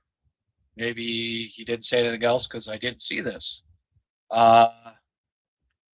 Do I see Beck as an upgrade on Evans? It's not Evan-esque. Who in the NHL would you compare his game to? I think he's got a much better shot than Evans, and a better skater at the same age as well, Don. But some similar traits here. He's also bigger and more physical, But so those are all, a better version of a potential third, fourth line center than Beck or than Evans because of those things. In my mind, but he's a thicker kid. He's more physical, certainly at the same age. Better skater at the same age, better shot. So, and better on faceoffs. When I compare Evans to Beck at 22 because I think that's how you have to do it. Better in most regards than Evans. But to Evans's credit, he kept improving his skating every offseason, and has become a really solid two-way NHL center. Sheldon contributed another toonie. You didn't have to do that, guys. Yeah, I was talking to other people. Mark with another toonie. Yeah, 20 wasn't enough, Mark. You needed to. Oh boy, overtime pay. Okay. Thank you very much, guys. As always, I wasn't expecting that from you. It was more an elbow to a few of the other viewers. Hey, I'm not shy. It made for an even number because they charge HST on the donations. Okay. I get that. Reinbacher, his play style, handness is the player this team needs the most. Yes. Handness, I think you're maybe saying, is that supposed to be hardness or hands down? I think I'm going to assume one of the two, but yes, VDoc. I agree with that. Well, folks, out of water here. Have not had time to have anything to eat yet today, and my stomach is growling. So guess what? I'm going to wrap this up. OT pay, absolutely, guys. Thank you for the OT pay. Please like and subscribe if you can, if you haven't already. Like this episode. Mark, you're pretty good at this. How many people have liked today's show so far? If you don't mind me asking. Yeah, same to you, Sheldon. Enjoy your day. Everybody, yeah, Ken, you have a nice Sunday afternoon as well. Did we hit the 145 likes? Wow. Because we've probably had 1,500 people tune in, I would guess. The likes are at 45, eh? Okay, folks. I know you're gonna like it after I get off the air. We'll hit the 100, no problem. It's just gonna take a little bit longer. Okay, folks. Great day to talk hockey. Great weekend to feature Montreal Canadiens top 30 prospects. I had a lot of fun. Thank you for tuning in so much. Have yourselves a wonderful Sunday, and we will talk to you. I would suspect tomorrow night. I'll get there's some Europeans playing here. Hopefully the Koivu game comes up, and I'll get highlights from a few Habs players that are already playing in Europe because the exhibition season has started. So hockey's back, baby. This got us through the quiet time. It's going to just pick up from here on in, and I will be here as your number one source on prospect videos, scouting the Habs prospects, and trying to keep you up to date on this top 30 group that is pretty special and one of the best, I think, in the NHL. Thank you, everyone. Thank you for joining me. We will talk soon.